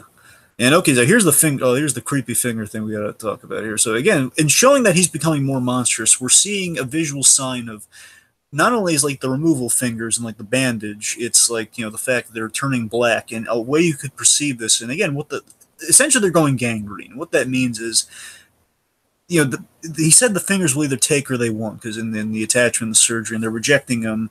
I don't know. You could read into it saying the guy has so much adrenaline pumping, maybe that corrupted the corrupted the tape. You could read into that. Otherwise, I love the rain transition too. We had the rain transition of happiness earlier on. Now we have the rain transition of a storm brewing. Getting to this scene, and real quick with the finger thing is that the idea is like poison, the poison of his hatred and the poison of just his fixation, his obsession, and his not being able to let go of things. That's consuming him. That's poisoning his body. So the gangrene in his fingers is poisoning his body, and that's his obsession, poisoning him. So, oh my god! So this scene, this is, I would say, probably the scene that the movie. Like, this is what I think of when I think of the title of the movie. Yeah. I'm with you there, and I love how this gets us to. I mean, personally, I love the end version, but I really love how this is the perfect midpoint to get to that. This is the perfect way of getting to our ending. This is the perfect way of showing. Again, it's another buy. Like, can you buy that they would flood the whole thing without just the whole floor coming out of the place? And again, you give it again. That's the example of like everybody gets one. Like everybody gets one. Like, I'll give you a pass on that. We don't care. It's like one of those moments. Like, who cares? Well, it's just a great moment of magical realism from Del Toro, and it's kind of in the director's signature style, and it works so well with the fairy tale vibe, right? Because again, it shows a fairy tale in the modern day setting, and that's what this scene is. It's getting us to that pure fairy tale moment towards the end of the movie. But to get there, we need to show that. It's a symbol of that fairy tale look, but at the same time, it is also it's a plot relevant showing of we can't keep this going in this apartment. That it's going to cause a lot of problems. If we can't have the fish man live in her apartment till the end of time, it just won't work. He has. It's basically the moment. It's Del Toro taking a cliche plotline that we've seen before, and I don't mean that in a negative way, even by cliche standards. It's something we know is going to happen, and Del Toro's showing it in an amazing way. We haven't really. He's visually expressing that of like, you can't have the wild animal live here. You can't have this otherworldly creature live here. It just won't work, and we're seeing that here. It's causing a big problem. Mm-hmm. And later on, we're going to have the same time. The big problem is something that's beautiful, though. Yeah. And the other side of it too is that we're going to learn that he physically, it's like an animal kept in captivity. It's really bad for him. So at the same time, it's like he needs the return for both, one for like a practicality sense, and secondly for his own health. He has to return to a natural environment. He needs to be free, and as beautiful as this is, it's beauty within a confined space. Kind of like, again, a more beautiful, humane version of where he was at the beginning of the movie. Now, again, here's one of the defining images for me. And again, basically, the last image of this movie and this image here, I think, is it's stunning. Just the water pouring through the door. Water right after water pouring, like right here is her being caressed by the monster. Yeah, that too, for sure. It's I love how she's kind of obscured by him. We see the glowing bioluminescence, and then my favorite element that it's in here and it's at the end too. I love Giles bearing witness to all this. It's my favorite, one of my favorite themes in this, one of my favorite elements of this movie, feeding into that theme of love, and a guy who wants love and is kind of living vicariously through this couple. And again, like things are working out for Giles for a chance for a change here with the whole like I don't know if he's a guy that ate a cat, but I mean hey I have hair, can we keep him around for a little while longer? And again, this is the whole cliche thing I'm talking about here, but again, you're so wrapped up in it, it's like yeah, why can't let's keep him around for a little bit? And of course, for very understandable logistical reasons, no, we can't keep him around. Yeah, yeah. That's right. It's like the quote Peter Gould. It's a Swiss watch. Well, it's a Swiss egg and it's like a Swiss egg and a Fabergé watch. Mhm. Love switching them around. That's the good shadow work here. I gotta wonder what Del Toro would do with like a noir film because he does a great. He has like, a lot of noir touches in the story. I wonder if he would do like a full blown noir film. I mean, the thing with Del Toro is that when you think Del Toro, you think fantasy element, so we'd have to have some sort of fantasy element to it. I mean, I don't want to like label him in that way, but it's just the truth. I don't think he's ever made a movie without some sort of fantastical element to it. Well, that's true. I mean, basically, it's like Del Toro should have done Bright. Oh God, I didn't want to say it, Dragon. I really didn't want to say it. I'm just saying we do it so well here. I think he's again like if the only person who could have done Bright in a compelling way probably would have been Del Toro.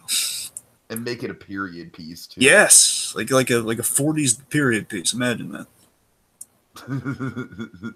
Oh, but also the charcoal drawing again, connecting to one of my favorite images in the movie with again the creature caressing our beautiful protagonist there. Saying, I love how we see in the charcoal sketch and all the charcoal sketches done of Eliza and the creature are done by this artist James Jean. James Jean, he does charcoal artwork, and he did all those pieces that we see, and the later pieces we see as well, like all the ones that are on the drawing table later on. They're all his, and they all look great.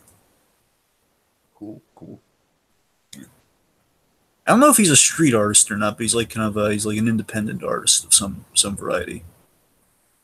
And again, now we're getting to a really beautiful part of the film here, and what gets us there is again kind of the romantic in every sense of the word. I'm really kind of diving into a great definition of romance, of being a romantic from The Boys, the Sherman Brothers story, where a romantic by definition is someone who hopes things will change. In that it's something that's not everlasting as well. It's like something you need to change, and romance that they have, the love they have is beautiful, but it is not destined forever in its current state. Again, because he's kind of losing pieces of himself. He's kind of dying in this captive, half in, half out space, and that's why we're building to that big heartfelt goodbye.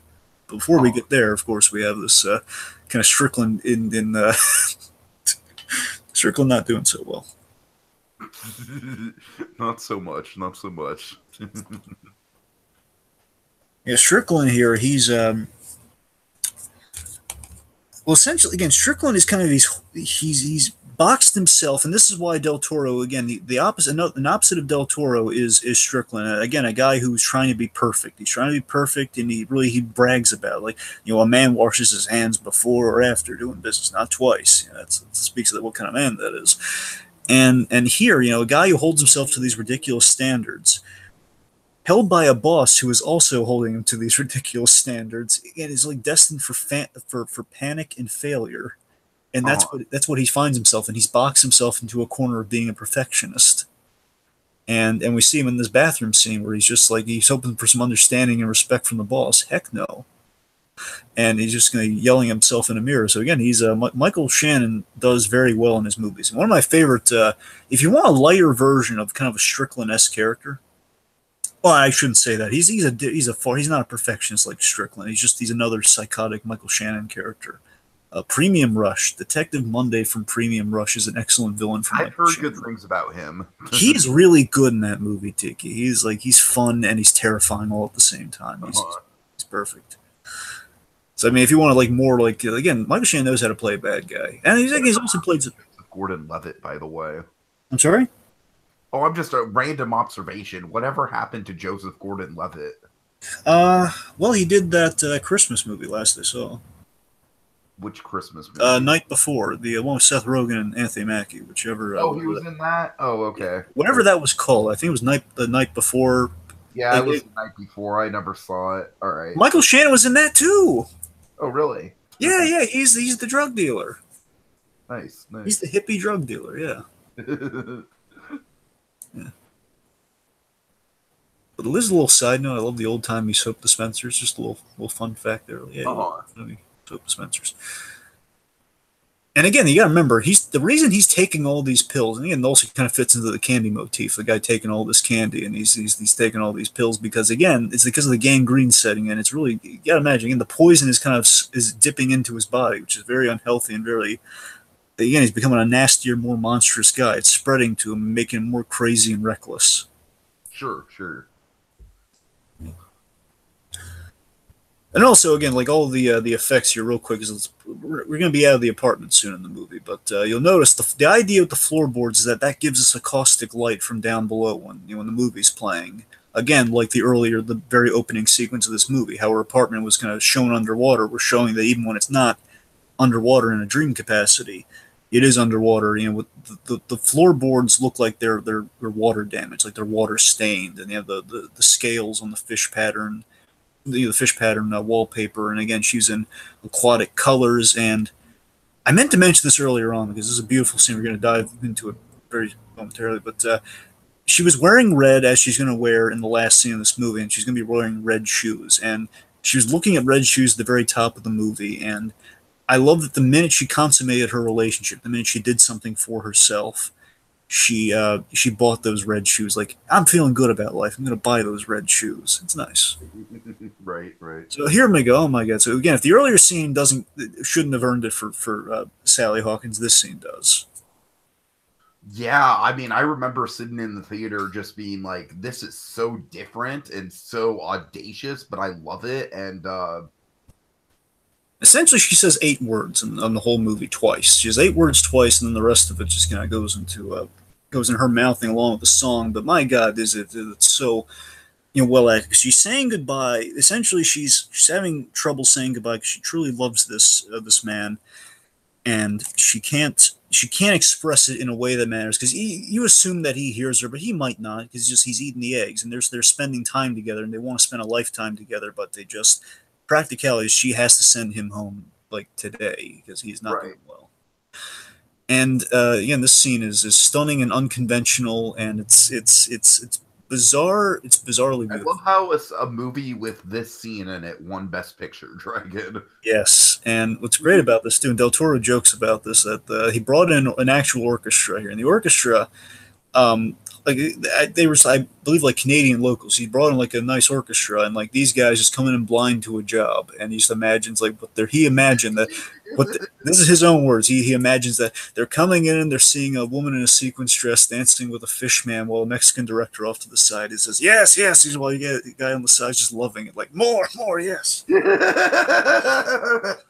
Oh my god. It's astounding, beautiful, and it pays off the black and white kind of TV stuff we saw in the very beginning of the. It's very the artist-esque, and Tiki and I have been giving that comparison to this movie, and it's very befitting, not just for this I scene, mean, but I think this is a way better movie than The Artist, not to besmirch The Artist, but basically The Artist tried to do that kind of thing throughout the whole movie, and I think if you try and do that level of whimsy throughout the whole movie, it kind of desaturates itself.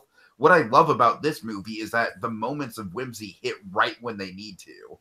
yeah, and you got to remember, I mean, for the most part, the movie is kind of the artist meets Wall-E in terms of it's a silent relationship that goes on, like in Wall-E, but also, a silent movie like again silent romance like in The Artist. So it's kind of a twofold kind of comparison there. They Right. did all of that in half a day, by the way, which is impressive. That whole song and dance scene, in half a Oh, day. that is impressive.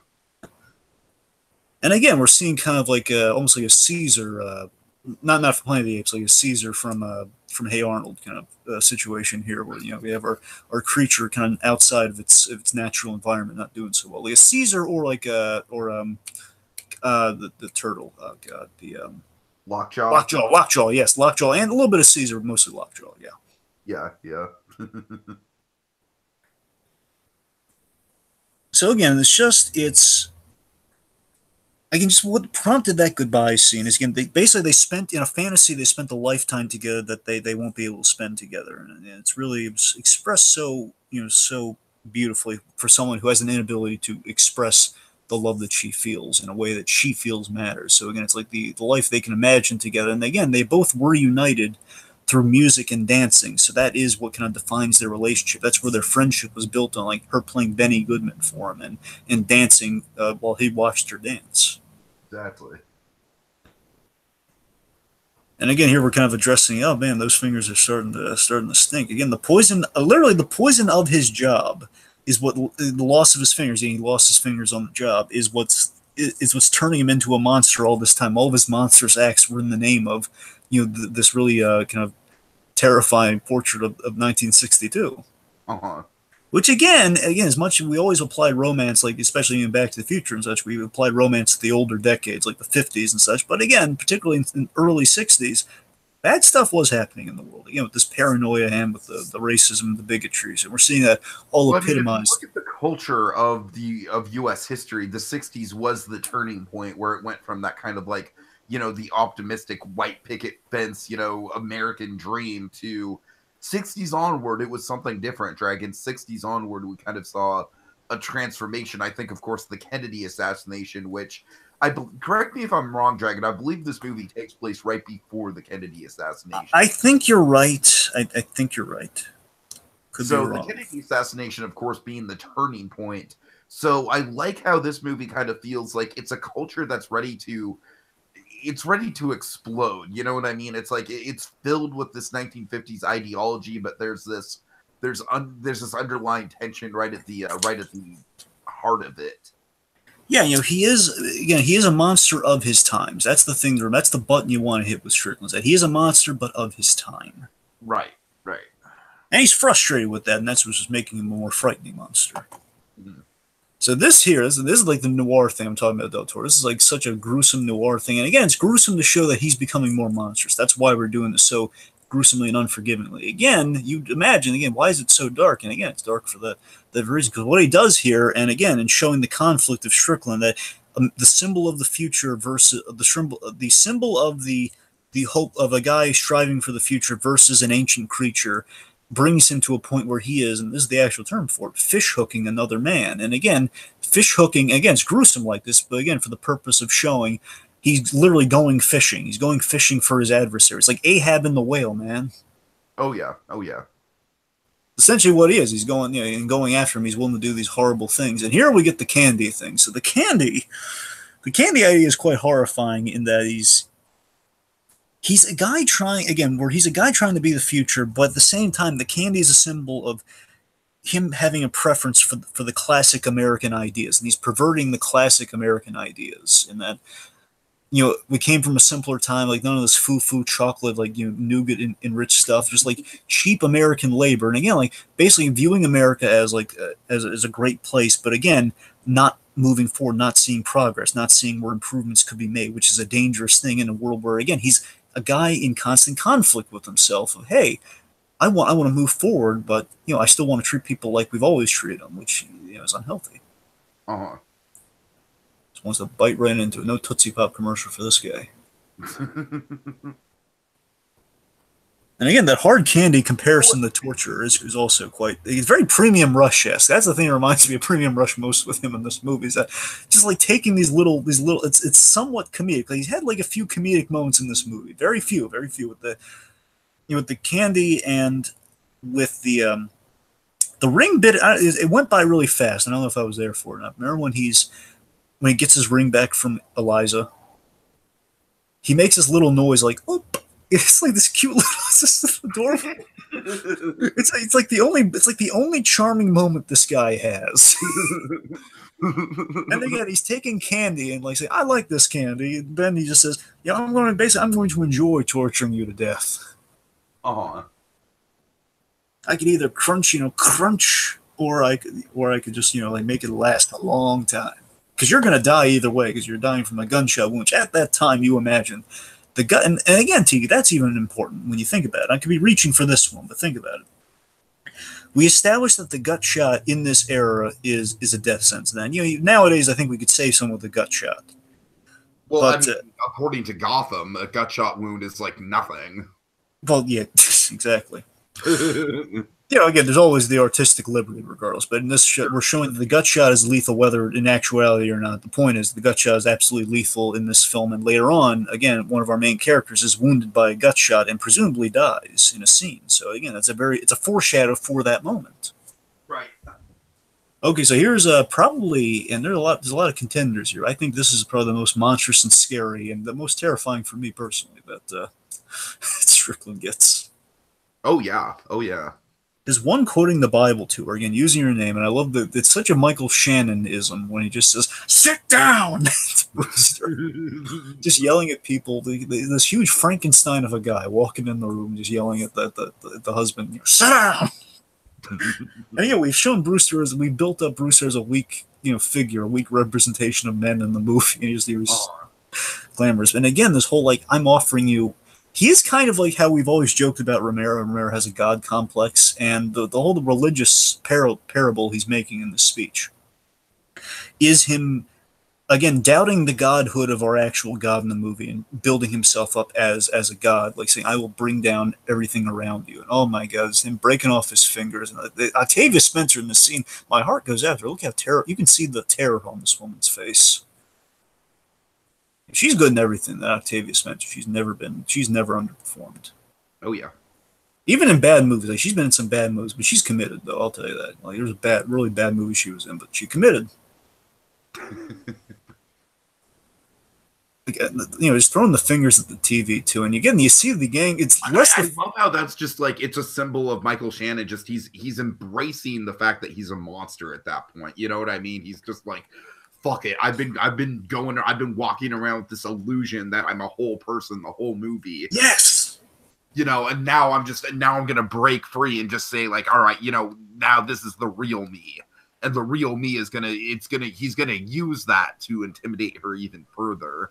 Part of me gets the idea because of the phrasing. I'm just reading into this. The whole phrasing, "I'm going to bring the temple down around your head," as he kind of pats her on the head. My assumption is that he was going to beat her in the head until she gave him the answers. That's terrifying. He was going to risk caving her skull in to get the answers. Right. And again, the fact that he shakes again with the other hand, he shakes his. It would have been. Here's the thing: it would have been overkill if he shaked his hand with the now deformed hand. But seriously, though, with that though, Tiki, to add on to what you said, which is perfect. Again, visually, he has 3 fingers, very monstrous looking. He's like the most monstrous. He looks missing 2 fingers completely. And again, I love that. Again, she's standing up to her weak-willed husband, saying, "Oh, you just put everyone in danger now." I love how this is the guy that kind of sets the tone for the finale of the movie. It's like, okay, now we have to have our big rescue mission because this guy. Yeah. Again, we have so many strong female characters in this film. Either strong female characters or strong unconventional characters. Like characters you don't really see get in the spotlight a lot in movies. Yeah, for sure. And also, as for the upcoming scenes, for the sake of like, how the heck does Strickland get there so fast after he gets to her apartment? I would like to think that the canals. Again, we saw her go from groceries. She looks at the canals and she goes home from the grocery shopping. I like to think the canals are close by. I mean, I think the movie it doesn't really spell out the geography, but I think it doesn't need to. It's we infer enough that everything's kind of in close proximity of each other. It's a small town. I respect that in the movie. I do too. I also love this, and this is I'm just kind of noticing in the moment, in all honesty, like the significance of this. I noticed there were leaks in the apartment, but the cool thing is that the leaks, she has like a bucket out for like the water that's coming down. It's like at the very last vestige of the apartment, we see the most water we can in the scene, really the water in the tub, and of course water leaking into the place, like the opening. Right. Yeah, that is a good touch. You're right. Also, real quick, just so I don't forget it, one of the coolest touches in the apartment design, so folks go back and check it out, is they have the old Japanese wood print on the wall. What they did is they painted the old it's called the Great Wave. They painted the Great Wave on the wall. And what they did is they degraded the wall. Like they washed it out and they made it all craggy and stuff. And you can see like on a wall, she's a giant mural of it, like literally a wave of water, but it's done subtle. It's like an optical illusion almost. Weird. It's clever. It's again, they have water all over this movie, man. Hey, Dre, I'm going to step away for like just a moment. All right, I'll be right back. Hurry back, though. I know. We're getting towards the end. So, my God, folks, we're hitting the, we're hitting the classic kind of monster movie end here. It's almost like a Casablanca meets a monster movie ending with the whole, like, we're going to send our heroes off, like a big tension filler, everything get away in time moment. And again, like the fedoras and everything speaks to a bit of a Casablanca. Again, one of the ultimate love stories, Casablanca. And again, it's a loving goodbye between him and Giles. And then, of course, we have a really hard, they have the hard goodbye between Eliza and the amphibious man here. And again, just, you see, I love that you see that he's perceiving the emotions of he has to go, and he understands that. It's not like a Harry and the Hendersons thing. You have to compel him to go. It's just like he gets it. He has to go, and she's not coming with him. And yeah, I like to assume he gets the complexities of that. And again, here's our big Gaston moment, our huge Beauty and the Beast moment here, where again we think the movie's about to end, and boom, our G-Man Gaston shows up, and he shoots everybody. He knocks out Giles, and he shoots everyone very fatally. Essentially, he kills our lovers, very kind of Romeo and Juliet style. He kills them both. Okay, I'm back. And speaking to the Romeo and Juliet of it all, again, horrifyingly, Eliza has been shot here, and again, you see her stop moving, so presumably this kills her. That's what I'm operating on. And again, we have a Romeo and Juliet shot where, again, in her last moments, and this speaks to the promise from the opening from Gauss. We're getting to my favorite whole thing, the whole entire film coming up, by the way. Not just the last shot, but what we do story-wise with all this, where Eliza dies here looking at her lover on the water-coated ground here as it's raining and pouring, and the symbol of their love. And her last moments are putting her hand in his hand. Again, the film promised, a tale of love and loss and the monster that threatened it all. And this is what happens, the promise of the movie here, the love and the loss of both their lives, and the monster being Strickland. Oh, yeah. And again, we have we could harken back for a moment to a classic monster movie ending of, okay, it's tragic yet beautiful. They die together till the monster's resurrection. Or basically, we get to the Hunchback of Notre Dame of it all, where, okay, like, Quasi, the actual version, not the animated one, where, Quasi's alive and Esmeralda's died in his arms. And that's kind of what we do here, and what we somewhat allude to. I'll get into that in a moment here, but this is the beautiful kind of the full God transformation. We go from man to God. The man died with the love affair, and now the God arises. And there's the one digital shadow of the spine right there. It just kind of perks up, like the dorsal spine. There. And again, I love the blue kind of healing thing. It kind of wipes the blood away because God doesn't bleed. And again, my favorite element of all of this stuff, and I think the most pivotal moment of the movie, the fact that, again, our narrator, our storyteller, is present during this scene. This is what he's speaking to in the beginning of the film. Giles is bearing witness to this. He's bearing witness to the love, and he's bearing witness to this act of godhood. And he should be the only witness to this. And I love that, again, it's so biblical and so awesome. It basically takes Strickland's own philosophy and throws it in his face, where he realizes, I doubted your godhood in South America. Like, oh my God, crap, you're a god. And with that, I love it's a poetic justice here, because even if he lives, which Del Toro's confirmed he dies here, but I love that in his last moments of life and here, he is silenced. He has his throat slit, and basically he can't speak anymore. This bigoted guy can't speak, and the big thing that he was chasing Eliza for, he got. So, like, he's silent and rendered speechless with, like, a giant scar on his neck, essentially. Uh-huh. And so the idea I love most in this movie is, so now Eliza does die. I'm convinced she dies. And really, I'm convinced. No, here's the thing. I'm convinced she dies in that moment. So, okay. So she dies in that moment. So we know, and Giles. There are two ways to look at this ending. I know. I'm getting there. Okay. So Giles knows that firsthand that he can heal people. And, he healed him. He's a god, so he can bring himself back. Heal those bullet wounds. But we don't know if he can heal people back from the dead, though. We know he can heal injuries. So the way you can look at this movie, look in the actual way here, was the optimistic, and I personally would go with what we see before is actually happening. It's beautiful, and again, a little bit of pseudoscience if you want to be technical about it. She's been intimate with him, therefore maybe he can transfer his powers to her, and that's why he can do this amazing feat beyond healing her. Regardless, again, it's a beautiful ending where they can live happily ever after, and she can live underwater like she's dreamed of at the very beginning of the film, which is beautiful. But as we have, and again, my favorite narrative device in this whole film, I marveled at most when I saw this for the first time. Again, I love kissing her in the shoe falls of classic Hollywood romance. Beautiful. I love that Giles, as he narrates in the last moment of this film, he says he imagines that they lived happily ever after, and that it could be a kiss goodbye instead of a kiss to, like, it could be a kiss goodbye instead of a kiss to new beginnings. She Yeah, could and be. the way I interpret it is basically everything after he jumps into the water is up for interpretation. It's Yeah, like because it's all in Giles's head. yeah, Giles and Zelda. I love that Zelda's there too. That they see Eliza go in the water with him, and presumably, they never see Eliza again, and it's just Giles telling the story. Oh, And again, it's beautiful. Either way, it's beautiful. You have like kind of a tragic romance, or you have kind of the optimistic romance, and again, either way, it's like it's something. It speaks to a classic monster movie versus something kind of again, kind of the classic way things have gone to the struggle of the movie. You want to go the way the classic, kind of the old school way of thinking, which has its flaws, but at the same time, classic sense, versus kind of something new and something kind of modern, something unlike any other, which kind of a relationship that can exist underwater like this. sure. And again, in this kiss, again, this is done practically in camera. The whole floating ending there, like they are suspended by wires, all of that Oh, it's crazy. practical. And the only CG is the bubbles in that scene. That's the only CG in that scene. It's oh my god, I'm so wowed by it. And again, it's like using the poem that essentially suggests the shape of water. The whole unable to perceive the shape of you. I because I find you all around me. Your pressing fills my it fills my eyes with your love. Humble my heart, for you are everywhere. Oh my gosh, it's a beautiful way to end the movie. And Jenkins, I think he's partly the X factor of the movie. If Doug Jones, absolutely, he's pivotal to this film. I think Richard Jenkins in that narrative, that dialogue, and him being a witness to all this film, he giving voice to Eliza in certain places, the friendship. Richard Jenkins, I feel, is almost like the glue that holds the film together. He holds together the structure of the narrative.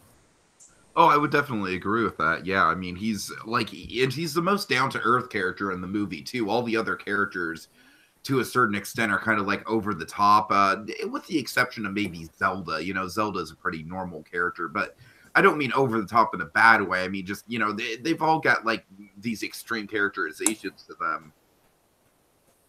But Jenkins is just kind of this guy who's just sort of living his life, and that makes him kind of the perfect observer. That makes him the perfect narrator in this story. That he doesn't really, he's kind of the character who's sort of, he's got a vested interest in it, but it's not necessarily his story. He's coming at it with the romantic perspective, which is why he gives us that ending there, because he's saying the romantic in him hopes that she lived happily ever after. That his friend kind of went on to get everything she wanted. And again, it's a fanciful ending. It definitely speaks to a fairy tale sensibility, but again, it's like, is it actual? Probably not. But would you love it to be the ending? Absolutely. And the first time I saw the movie, what I thought was the very beginning of the movie. If you look at this film, and again, they confirmed it's a dream, but if you want to leave it up to interpretation, you could still read it this way. You see her underwater, and I assume like that Princess Without a Voice fairy tale setup is maybe that is her endpoint. And that was kind of what I was going in with the film with. Maybe That's she is just how I still read it. Yeah. And again, either way, it's with that ending, it's up to interpretation, however you want to read it. And she gets everything she wants one way or another, and she got in love with this creature. And again, she kind of was able to live eternally in kind of like an ever existing love. So it's my God, it's something beautiful. It is. Uh huh. All right. All right. Well, as the credits roll down and come to an end, Dragon, let's get to some final thoughts. So on my end, I just think this is an incredible Best Picture winner. I mean, I really do think like there are times when the Academy really, really messes up. 2010 being a big year for that, with The King's Speech winning over Inception and The Social Network. Like, very rarely do I think that the Best Picture winner is the best film of the year. And in this case, I still think Coco is probably a little bit over this, but this is a solid number 2. I mean, this is just an infinitely rewatchable, heartwarming, but still at the same time, it's got some haunting moments in it. It's a think piece. It's like this tapestry that really all the elements come together, all the different sections of it just really click into place to tell a story.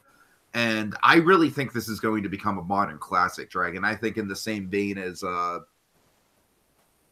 this really does remind me of Birdman in a lot of ways, where it's got it's got kind of the pseudo-realism to it. It's got the ambiguous ending. I think this is the next Birdman in terms of recent like modern films that have already kind of become part of the collective like film canon, where we point to them and be like, yeah, that's how you make a damn movie. That's what I think of this movie, Dragon. For me, it's kind of a weird comparison, but I feel this is the kind of Oscar movie. Sorry. For me, I feel this is the kind of Oscar movie someone like Jim Henson would have aspired to make. Jim Henson was, I know it's a weird comparison. Right? Jim Henson he was always looking to make like a dark films like Dark Crystal, films that were kind of pushing the boundaries of like an unconventional story and kind of looking for, again, doing something masterful with puppets or or basically performances in suits that could convey like kind of next level puppetry. And I feel similar to that, Del Toro is kind of making next level films like that, like the films like a Henson type, like a creative type, like a Henson would try to make. And again, had he been able to experiment more, he might have made.